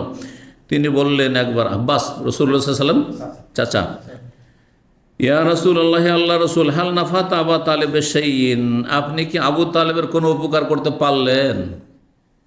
আপনি যে নবী, আর আপনি যে আবু তালেবের ভাতিজা, আমার ভাইয়ের ভাতিজা আপনি, তো আবু তালেব ইসলাম গ্রহণ কর, আমি না হয় ইসলাম গ্রহণ করলাম, তো এত যে দরদি ছিল আর এত যে আপনাকে আগলে রাখতো, কিছু উপকার করতে পারলেন? কিছুই তো করতে পারলেন না মনে হয়।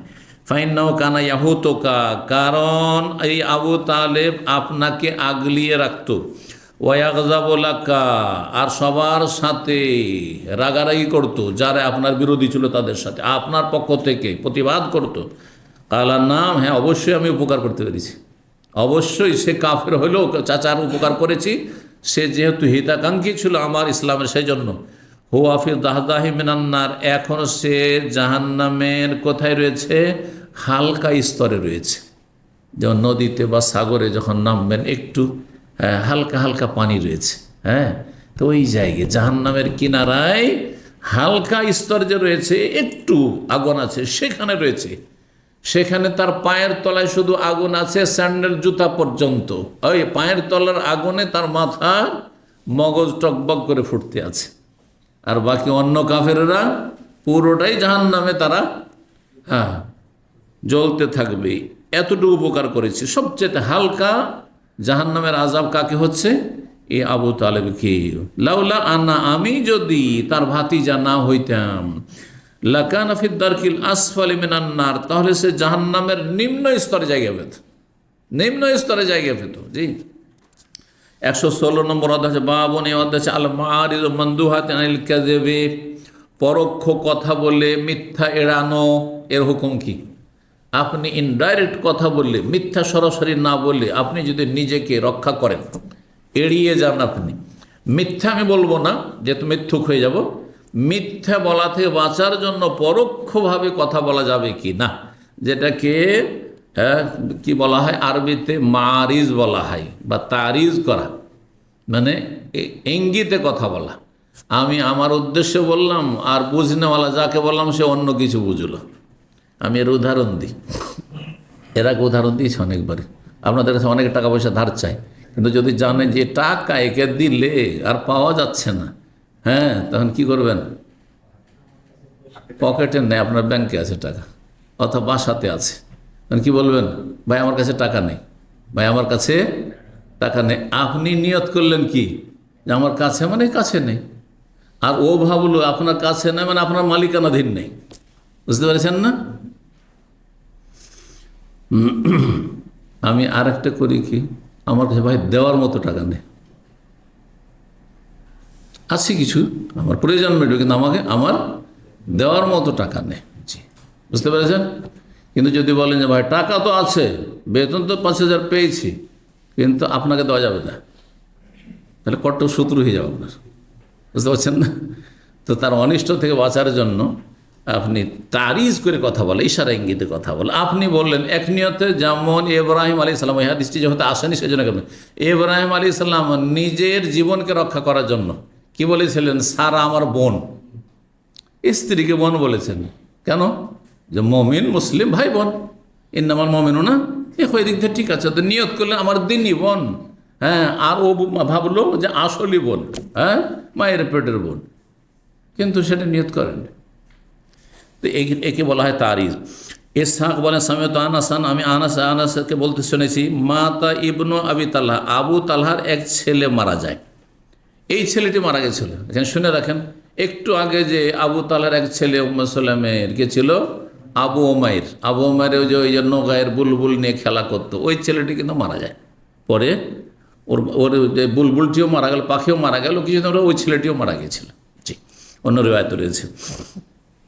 এ যখন মারা যায় তার ঘটনা, আবু তালহা বাড়ির বাইরে ছিল, আর সে তার আগে থেকে অসুস্থ ছিল, বাচ্চাটি মারা গেছে। বাচ্চাটি মারা গেছে, স্বামী আসবে সন্ধ্যাবেলা, ওকে যদি খেতে না দিয়ে আগে যদি জানিয়ে দিয়ে মারা গেছে, তো খাওয়া দাওয়াও করবে না, হ্যাঁ, শোকে ভেঙে পড়বে।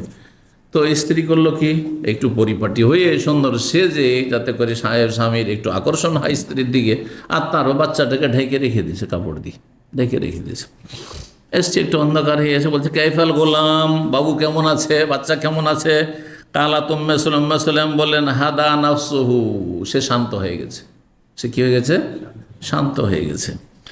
উনি ভাবলেন শান্ত হয়ে গেছে মানে যে ছটপট করছিল, এখন আরামে আছে, হ্যাঁ, রোগটা হালকা হয়েছে, অসুস্থতা হালকা হয়েছে।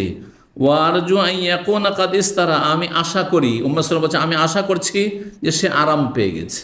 মানে যে শারীরিক কষ্ট হচ্ছিল অসুখের কারণে, অসুস্থতার কারণে, সেখান থেকে কি হয়েছে, মানুষ যখন খুব কষ্টে থাকে আর মারা যায়, তো আরাম পেয়ে গেছে। ভালো মানুষ বিশেষ করে আরাম পেয়ে গেছে, জান্নাত এলিনে চলে গেছে। ওয়ারজু ইয়াকুনা কাদ ইস্তারা, আশা করি যে সে আরাম পেয়ে গেছে। ওয়াজান্না আন্নাহা সাদিকা, আর তার স্বামী আবু তালহা ভাবলেন যে আমার স্ত্রী সত্যি বলেছে যে আমার ছেলে কি হয়ে গেছে, ভালো হয়ে গেছে, সুস্থ হয়ে গেছে। কিন্তু ব্যাপারটা তাই নয়। যখন খাওয়া দাওয়া শেষ হয়ে গেছে, রাত্রে ঘুমিয়েছে, মিলন হয়েছে, আর তারপরে বলছে যে আচ্ছা বলো তো, যদি কেউ আমাকে একটা মালা কারো কাছ থেকে ধার করে, আমি কোথাও গিয়েছিলাম, আর তারপরে মালাটা অনেক দিন ব্যবহার করেছি, আর তারপরে খুব পছন্দ লাগছে, এটাই আমাকে এত পছন্দ লেগেছে, আর দিতে ইচ্ছা হয় না ওকে। তুই কেন দেবে না? কেন? ওইটা তো তোমার না, দিতে হবে। যখন দিতে হবে বলছে যে আল্লাহ যে আমাদেরকে দিয়েছিলেন, হ্যাঁ, আমানত দিয়েছিলেন, একটা বাচ্চা দিয়েছে, আল্লাহ নিয়ে নিয়েছে। আরে তুমি এই কাজ করলে, আমাকে খাওয়াইলে, আর তারপরে মিলন করাইলে, আর তারপরে বলছো। নবী সাল্লাল্লাহু আলাইহি ওয়াসাল্লামের কাছে ওহী হয়ে গেছে। আল্লাহু আকবার। ফজরে যাচ্ছেন আবু তালহা নবী সাল্লাল্লাহু আলাইহি ওয়াসাল্লামের কাছে, নবী সাল্লাল্লাহু আলাইহি ওয়াসাল্লাম তাকে খুব দোয়া দিলেন, নেক সন্তানের দোয়া দিলেন। তারপরে অনেকগুলি সন্তান হয়েছিল আবু তালহার, উম্মে সালামের পেটে অনেকগুলি সন্তান হয়েছে, 9 জনের কথা রয়েছে, 9 জন সন্তান। তো আল্লাহ রাব্বুল আলামিনের কাছে কোনো কিছুর অভাব নেই, মানুষের সৎ নিয়তের প্রয়োজন রয়েছে। জি, তো এখন এখানে হাদিসটি সংক্ষেপে রয়েছে। 6209 নম্বর হাদিস। আনাস বিন মালিক বলছেন, নবী সাল্লাল্লাহু আলাইহি সাল্লাম একটি সফরে ছিলেন, ভ্রমণে ছিলেন। লাহু ফাহাদাল হাদি, যে হুদির সঙ্গীত গেয়ে ওঁট হাঁকাইতো সেই ব্যক্তি হুদির সঙ্গীত গাওয়া শুরু করলো। নবী সাল্লাম তখন তাকে বলে উরফুকে আনজাসা, তার নাম ছিল আনজাসা। ওই যে এই ঘটনাটি, আনজাসা তুমি নম্র আচরণ কো, ওয়াই হাকা তোমার জন্য আফসুস, আখে বিল কাওয়ারির, কার সাথে নম্র আচরণ করো? বিল কাওয়ারির, নারীদের সাথে। নারীরা কাঁচের মতো, নারীদের অন্তর হচ্ছে কাঁচের মতো, একটুতে ফেটে যাবে। কাঁচ যেমন একটুতে ফেটে যায়, আপনার স্ত্রীকে যদি আপনি কষ্ট দেন, আর অনেক কিছু দিয়েছেন জীবনে, অনেক কিছু দিয়েছেন আপনি, কিন্তু যদি কষ্ট দেন তো ওই কাঁচের মতো ফেটে গেলে আর জোড়া লাগবে না। এই জন্য খারাপ আচরণ করতে নেই, 6 নম্বর আচরণ সবসময় করবেন। 6210 নম্বর হাদিস বর্ণনা করেছেন আল্লাহ তাআলা, নবী সাল্লাল্লাহু আলাইহি সাল্লাম এক সফরে ছিলেন। ওয়াকানা গোলামুন ইয়াহুদু বেহিন্না, একজন বালক ছিল, গোলাম ছিল, সে হুদির সঙ্গীত গাইতো, যার নাম ছিল আনজাসা। নবী সাল্লাল্লাহু আলাইহি সাল্লাম বলে, রোয়াইদাকে আনজাসা, আনজাসা তুমি আস্তে সাওকাকা বিল কাওয়ারির, তুমি কাঁচের মতো নারীদেরকে বহনকারী উট যে হাঁকাচ্ছ, আস্তে ধীরে হাঁকাও। আবু খেলাফা এর ব্যাখ্যা করে কাওয়ারির কাঁচের বাসনের ব্যাখ্যা ইয়ানিন নেসা, নারীদের সাথে নম্র আচরণ করো, উটের পিঠ থেকে পড়ে না যায়। 6211 নম্বর হাদিস বর্ণনা করেছেন আনাস রাদিয়াল্লাহু তাআলা, তিনি বলেন কান আলী নবী সাল্লাল্লাহু হাদিন, ওই একটি হাদিস, নবী সাল্লাল্লাহু আলাইহি সাল্লামের একজন সাহাবী ছিল যে হুদির সঙ্গীত গাইতো আর সে উট হাঁকাইতো। ইউকাল আনজাসা, তার নাম ছিল আনজাসা। ওয়াকান হাসানা সৌত, তার কণ্ঠ খুব সুন্দর ছিল। এখানে চলে আসলে কণ্ঠসুর, কারণ সুরে একটা খুব আকর্ষণ আছে। নবী সাল্লাল্লাহু আলাইহি ওয়াসাল্লাম তাকে বলে, রুয়াইদাকে আনজাসা, তুমি নম্র আচরণ, ধীর স্থিরতার সাথে, লা তাকসিরিল কাওয়ারির, কাঁচের বাসনগুলিকে ভেঙে দিও না, ইয়ানি দুর্বল নারীদেরকে বলছে, ইয়ানি জাফাতান নিসা। 6212 নম্বর হাদিস বর্ণনা করেছেন আনাস রাদিয়াল্লাহু তাআলা আনহু। এখানে অধ্যায়ের সাথে কি মিল? পরোক্ষভাবে কথা বলা, নারী শব্দটি না বলে নবী সাল্লাল্লাহু আলাইহি ওয়াসাল্লাম কি বলেছেন? কাঁচের বাসন বলেছেন, বুঝছেন না? এটা হচ্ছে এর সাথে মিল। তারপরের হাদিসটিতে দেখেন, নবী সাল্লাল্লাহু আলাইহি সাল্লাম ঘোড়াকে সাগর বলেছেন, সাগরের পানি যদি তুলনা করেছেন। আনাস বিন মালিক রাদিয়াল্লাহু তাআলা বলছেন যে কানাবিল মাদিনাতে ফাজাউন, একদিন মদিনায় হঠাৎ করে একটি বিকট শব্দ শোনার কারণে লোকেরা সব উদ্বিগ্ন ছিল। জি, ভয়ে ভীত সন্ত্রস্ত, ফাজাউন ঘাবড়িয়ে আছে, ভীত সন্ত্রস্ত হয়েছিল। রাসূলুল্লাহ সাল্লাল্লাহু আলাইহি ওয়াসাল্লাম রাতের অন্ধকারে আবু তালহার ঘোড়ায় চেপে মদিনার চারপাশ ঘুরে চলে আসলেন দ্রুত বেগে একবার। ফাকালা, কত সাহসী ছিল নবী সাল্লাল্লাহু আলাইহি সাল্লাম। জি, এমন নয় যে সাহাবীরা তোমরা যাও একটু খোঁজ খবর না, নিজেই চলে গেলেন। আর ঘুরে আসার পরে বলে, মা রায়না মিন শাই, আমি কিছুই তো দেখতে পেলাম না, তোমরা এই বিকট কি শব্দ শুনে আর তোমরা এত ভীত সন্ত্রস্ত হয়েছো, ভয় পেয়েছো, কোনো উদ্বেগের কোনো কারণ নেই, আমি কিছুই দেখলাম না। ওয়াইন ওয়াজাদনাহু লা বাহরান, আর এই ঘোড়াটিকে আমি সাগরের মতো দ্রুতগামী পেলাম। তাহলে সাগর বলা কাকে? ঘোড়াকে। এটি হচ্ছে ইশারা ইঙ্গিতে কথা বলি। 117 নম্বর অধ্যায় বাবু কওলির রাজুলিশ শাই, এই অধ্যায় হচ্ছে কোনো ব্যক্তি যদি কোনো কিছু সম্পর্কে বলে লাইসা বিশাই, আরে কিছু না, কিন্তু উদ্দেশ্য হচ্ছে এটা সত্য না। হ্যাঁ, ধরেন একটা কেউ ঘটনা বর্ণনা করছে, আরে কিছু না, এসব কিছু না, মানুষ বুঝবে, কিন্তু কিছু না মানে আপনার কথাটা অবাস্তব, এটা বাস্তব না। ইবনে আব্বাস রাদিয়াল্লাহু তাআলা ওয়াহুয়া ইয়ানবি, আর তার নিয়ত হচ্ছে আন্নাহু লাইসা বিহাক, লাইসা বিশাই, কোনো কিছু না বলে লাইসা বিহাক মানে সেটি অবাস্তব, বাস্তব না বা সত্য না। ইবনে আব্বাস বলেন, নবী সাল্লাল্লাহু আলাইহি ওয়াসাল্লাম বলেছেন, দুইটি কবরে যে আযাব হচ্ছিল মদিনায়, দুইটি কবরে আযাব হচ্ছিল দুটি পাপের কারণে। ইউআযাবানে বিলা কাবির, তাদেরকে আযাব হচ্ছে কিন্তু কোনো বড় বিষয় ছিল না। ওয়া ইন্নাহু লাকাবীর, কিন্তু পাপটি বড়, পাপগুলি বড়, কিন্তু এমন বড় বিষয় ছিল না, মানে বাঁচা সেই গুনাহ থেকে কোনো বড় বিষয় ছিল না। জি, 6213 নম্বর হাদিস। জি, এই যে বেলা কাবির বলেছেন, বড় না বলেছেন, মানে আসলে এমনটা নয়, মানে বড় বিষয় ছিল না বাঁচা সেখান থেকে।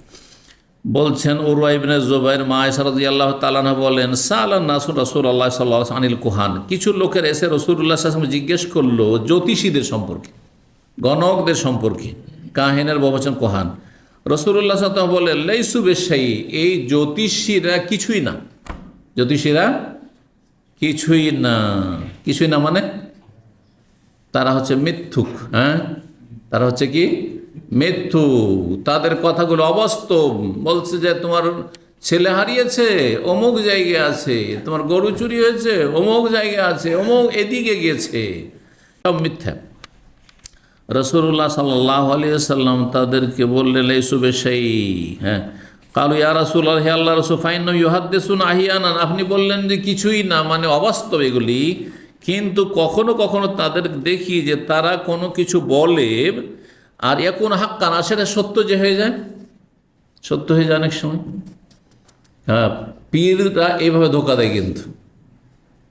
আরে 10টা কথা যদি বলেন বা 50টা কথা বলেন তো একটা অটোমেটিক এমনি ওই ঢিল ছোড়ার মতো সত্য হয়ে যাবে। হবে না? হবে না? হয়তো হইতেই পারে, বুঝছেন না? আর তারপরে সেখানে জিন শয়তানের সহযোগিতা থাকে। জিন শয়তানের যত পাপ করবেন জিন শয়তান সহযোগিতা করবে।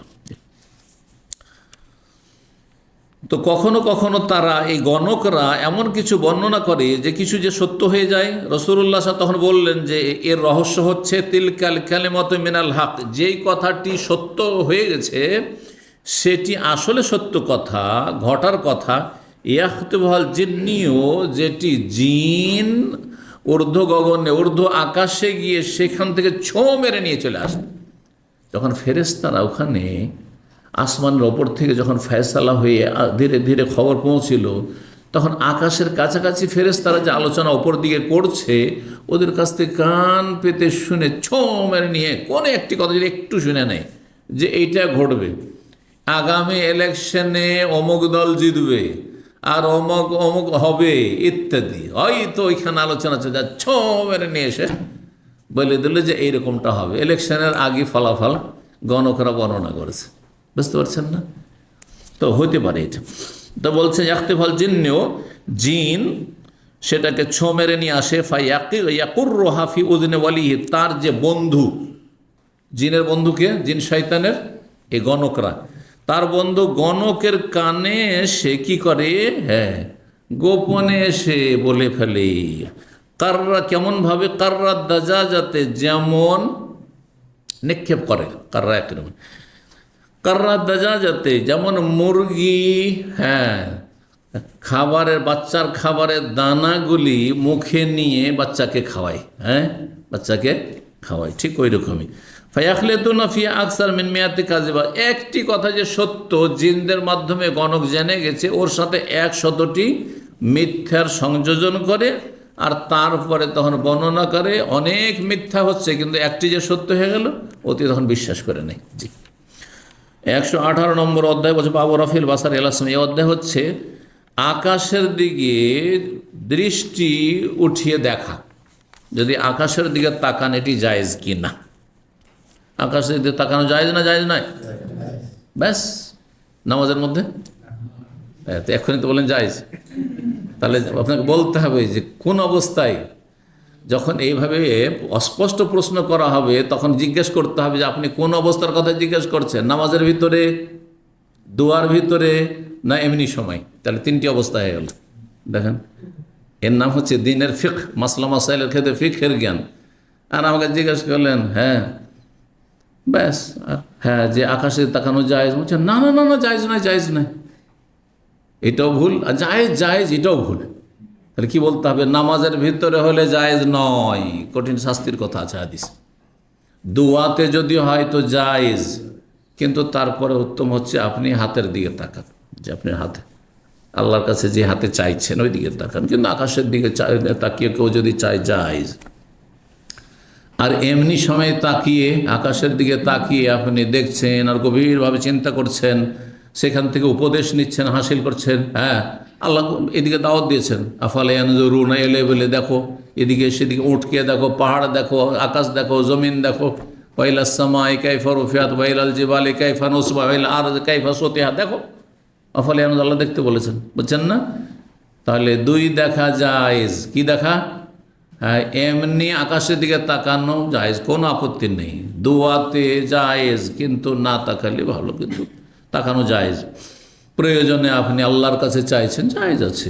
আল্লাহর কাছে কোনো কিছু আশা করছেন, নবী করিম সাল্লাল্লাহু আলাইহি ওয়াসাল্লাম কিবলার পরিবর্তনের আশা করছেন, আকাশে দিয়ে বারবার তাকাইতেন, হাদিস আছে। জি, কিন্তু সালাত অবস্থায় যদি নামাজে দোয়া করছেন, আপনি দোয়ায় মাসুরা পড়ছেন আর আকাশে দেখাচ্ছেন, জায়েজ? না, না জায়েজ। জি, হাদিসে রয়েছে যে আপনার দৃষ্টিশক্তি আল্লাহ কেড়ে নিতে পারেন। জি, কঠিন শাস্তির কথা রয়েছে। এই অধ্যায়ের দলিল হিসাবে এই আয়াতই নিয়েছেন, যে আয়াতটা বললাম, আফালা ইয়ানজুরুনা ইলাল ইবলি কাইফা খুলিকাত। মানুষকে দেখে না উটকে যে কীভাবে সৃষ্টি করা হয়েছে, উটকে তো উপর মাথা উঠিয়ে দেখাইতে হয়, আকাশের দিকে তো আরও উঠিয়ে দেখতে হয়। জি, ওয়াইলাস সামাই কাইফা রুফিয়াত। জি, মা আয়েশা রাদিয়াল্লাহু তাআলা আনহা বলেন, রাফা'আন নবী সাল্লাল্লাহু আলাইহি ওয়াসাল্লাম, নবী সাল্লাল্লাহু আলাইহি ওয়াসাল্লাম নিজ মাথা আকাশের দিকে উঠিয়েছেন, দেখেছেন বিভিন্ন সময়। 6214 নম্বর হাদিস বর্ণনা করছেন জাবের বিন আব্দুল্লাহ রাদিয়াল্লাহু তাআলা বলছেন, রাসূলুল্লাহ সাল্লাল্লাহু আলাইহি ওয়াসাল্লাম থেকে তিনি শুনেছেন, সুম্মা ফাতারা আনিল ওয়াহি, নবী সাল্লাল্লাহু আলাইহি ওয়াসাল্লাম বলছেন যে প্রথম একবার ওহি হলো। কোন সূরা? প্রথম ওহি সূরা আলাকের প্রথম 5টি আয়াত, আর তারপর বেশ কিছুদিন ওহি বন্ধ হয়ে গেছিল। কতটা সময় ছিল ইখতিলাফ রয়েছে। তো যাই হোক, তারপরে ওহির বিরতি হয়ে যায়। ফাবাইনা আমা আনা আমশি, সেই সময় আমি একদিন হাঁটছিলাম, সামেত সৌতামিনাস, আকাশের দিক থেকে আমি আওয়াজ শুনলাম। ফারাফাতু বাসারি আলাস সামা, তখন আমি আকাশের দিকে আমি চেয়ে দেখলাম। তাই নবী সাল্লাল্লাহু আলাইহি সাল্লাম আকাশের দিকে দেখেছেন, কিন্তু এটি দোয়াও ছিল না আর সালাতও ছিল না। ফাইজাল মালাকো, দেখছি কি সেই ফেরেশতা আল্লাযী জাআনি বিহিরা, যে হেরা পাহাড়ের গুহায় এসেছিলেন। কে? জিবরাইল আলাইহিস সালাম। কায়েদুন আলা কুরসিন বাইনাস সামাই ওয়াল আরদ, আকাশ এবং জমিনের মাঝে তিনি কুরসিতে বিশাল চেয়ারে বিরাজমান হয়ে আছেন জিবরাইল আলাইহিস সালাম। জি, আপন রূপে। 6215 নম্বর হাদিস, সর্বশেষ হাদিস আজকের। আব্দুল্লাহ বিন আব্বাস রাদিয়াল্লাহু তাআলা আনহু হতে বর্ণিত, তিনি বলেন, বিত্তু ফি বাইতে মাইমুনা, আমি মাইমুনা রাদিয়াল্লাহু তাআলা আমার খালার বাড়িতে একদিন রাত কাটিয়েছিলাম। আর খালা ছিলেন নবী সাল্লাল্লাহু আলাইহি ওয়াসাল্লামের সহধর্মিণী। ওয়ান নবী সাল্লাল্লাহু আলাইহি ওয়াসাল্লাম, নবী সাল্লাল্লাহু আলাইহি ওয়াসাল্লাম সেই দিন তাঁর পালাই, আমার খালার ঘরেই ছিলেন। ফালাম্মা কান, যদি নাবালক ছেলে হয় তো অসুবিধা নেই। নাবালক বোনের ছেলে ইবনে আব্বাস, 7-8 বছর বয়স ছিলেন, কিন্তু পাশাপাশি নিয়ে শুয়েছিলেন না, পায়ের দিয়ে করে শুয়েছিলেন, যেমন অন্য হাদিসে রয়েছে। ফালাম্মা কানা সলুসুল্লাহ, যখন আল আখের শেষ তৃতীয় অংশ যখন অবশিষ্ট থাকে রাতের, অথবা কিছু অংশ যখন বাকি থাকে, কাদা, তখন নবী সাল্লাল্লাহু আলাইহি ওয়াসাল্লাম বিছানা থেকে উঠে বসে গেলেন। তার ঘুম ভাঙার পরে বিছানা থেকে উঠলেন, নবী সাল্লাল্লাহু আলাইহি ওয়াসাল্লাম উঠবেন। ফানাজারা ইলা সামা, তারপর আকাশের দিকে চেয়ে দেখলেন। আকাশে তাকিয়ে এই আয়াতগুলি, সূরা আল ইমরানের বেশ কিছু আয়াত, 190 থেকে নিয়ে কতটি আয়াত রয়েছে সূরা আল ইমরানে জানা আছে? 200টি রয়েছে, 10টি আয়াত বা 11টি আয়াত। ইন্না ফি খালকিস সামাওয়াতি ওয়াল আরদি ওয়া ইখতিলাফিল লাইলি ওয়ান নাহারি লাআয়াতিল লিউলিল আলবাব আল্লাযীনা ইয়াযকুরুনা আল্লাহা কিয়ামান ওয়া qu'udan ওয়া আলা জুনুবিহিম ওয়া ইয়াতাফাক্কারুনা ফি খালকিস সামাওয়াতি রাব্বানা মা খালাকতা হাযা বাতিলান সুবহানাকা ফাকিনা আযাবান নার। সর্বশেষ আয়াত, ইয়া আইয়ুহাল্লাযীনা আমানু ইসবিরু সাবিরু ওয়া রাবিতু ওয়াত্তাকুল্লাহা লাআল্লাকুম তুফলিহুন। এই পর্যন্ত নবী সাল্লাল্লাহু আলাইহি ওয়াসাল্লাম আকাশে তাকিয়ে পড়ে। যারা তাহাজ্জুদ পড়বেন তারা এই সূরা আল ইমরানের শেষ রুকুর যে 10-11টি আয়াত রয়েছে, সেটা আকাশের দিকে চেয়ে যদি পড়েন, এটি হচ্ছে সুন্নাহ, কিন্তু জরুরি নয় তাহাজ্জুদ পড়ার জন্য। এখন এটি পড়তে পড়তে হয়তো আপনার সময় বেশি নেই আর বেতরের অল্প সময় আছে, তাহলে কোন জরুরি না, মুস্তাহাব কাজ, নফল কাজ। আল্লাহ তাআলা আ'লাম ওয়া জাযাকুমুল্লাহ খাইর। সুবহানা রাব্বিকা রাব্বিল ইজ্জাতি আম্মা ইয়াসিফুন ওয়া সালামুন আলাল মুরসালিন ওয়াল হামদুলিল্লাহি রাব্বিল আলামিন।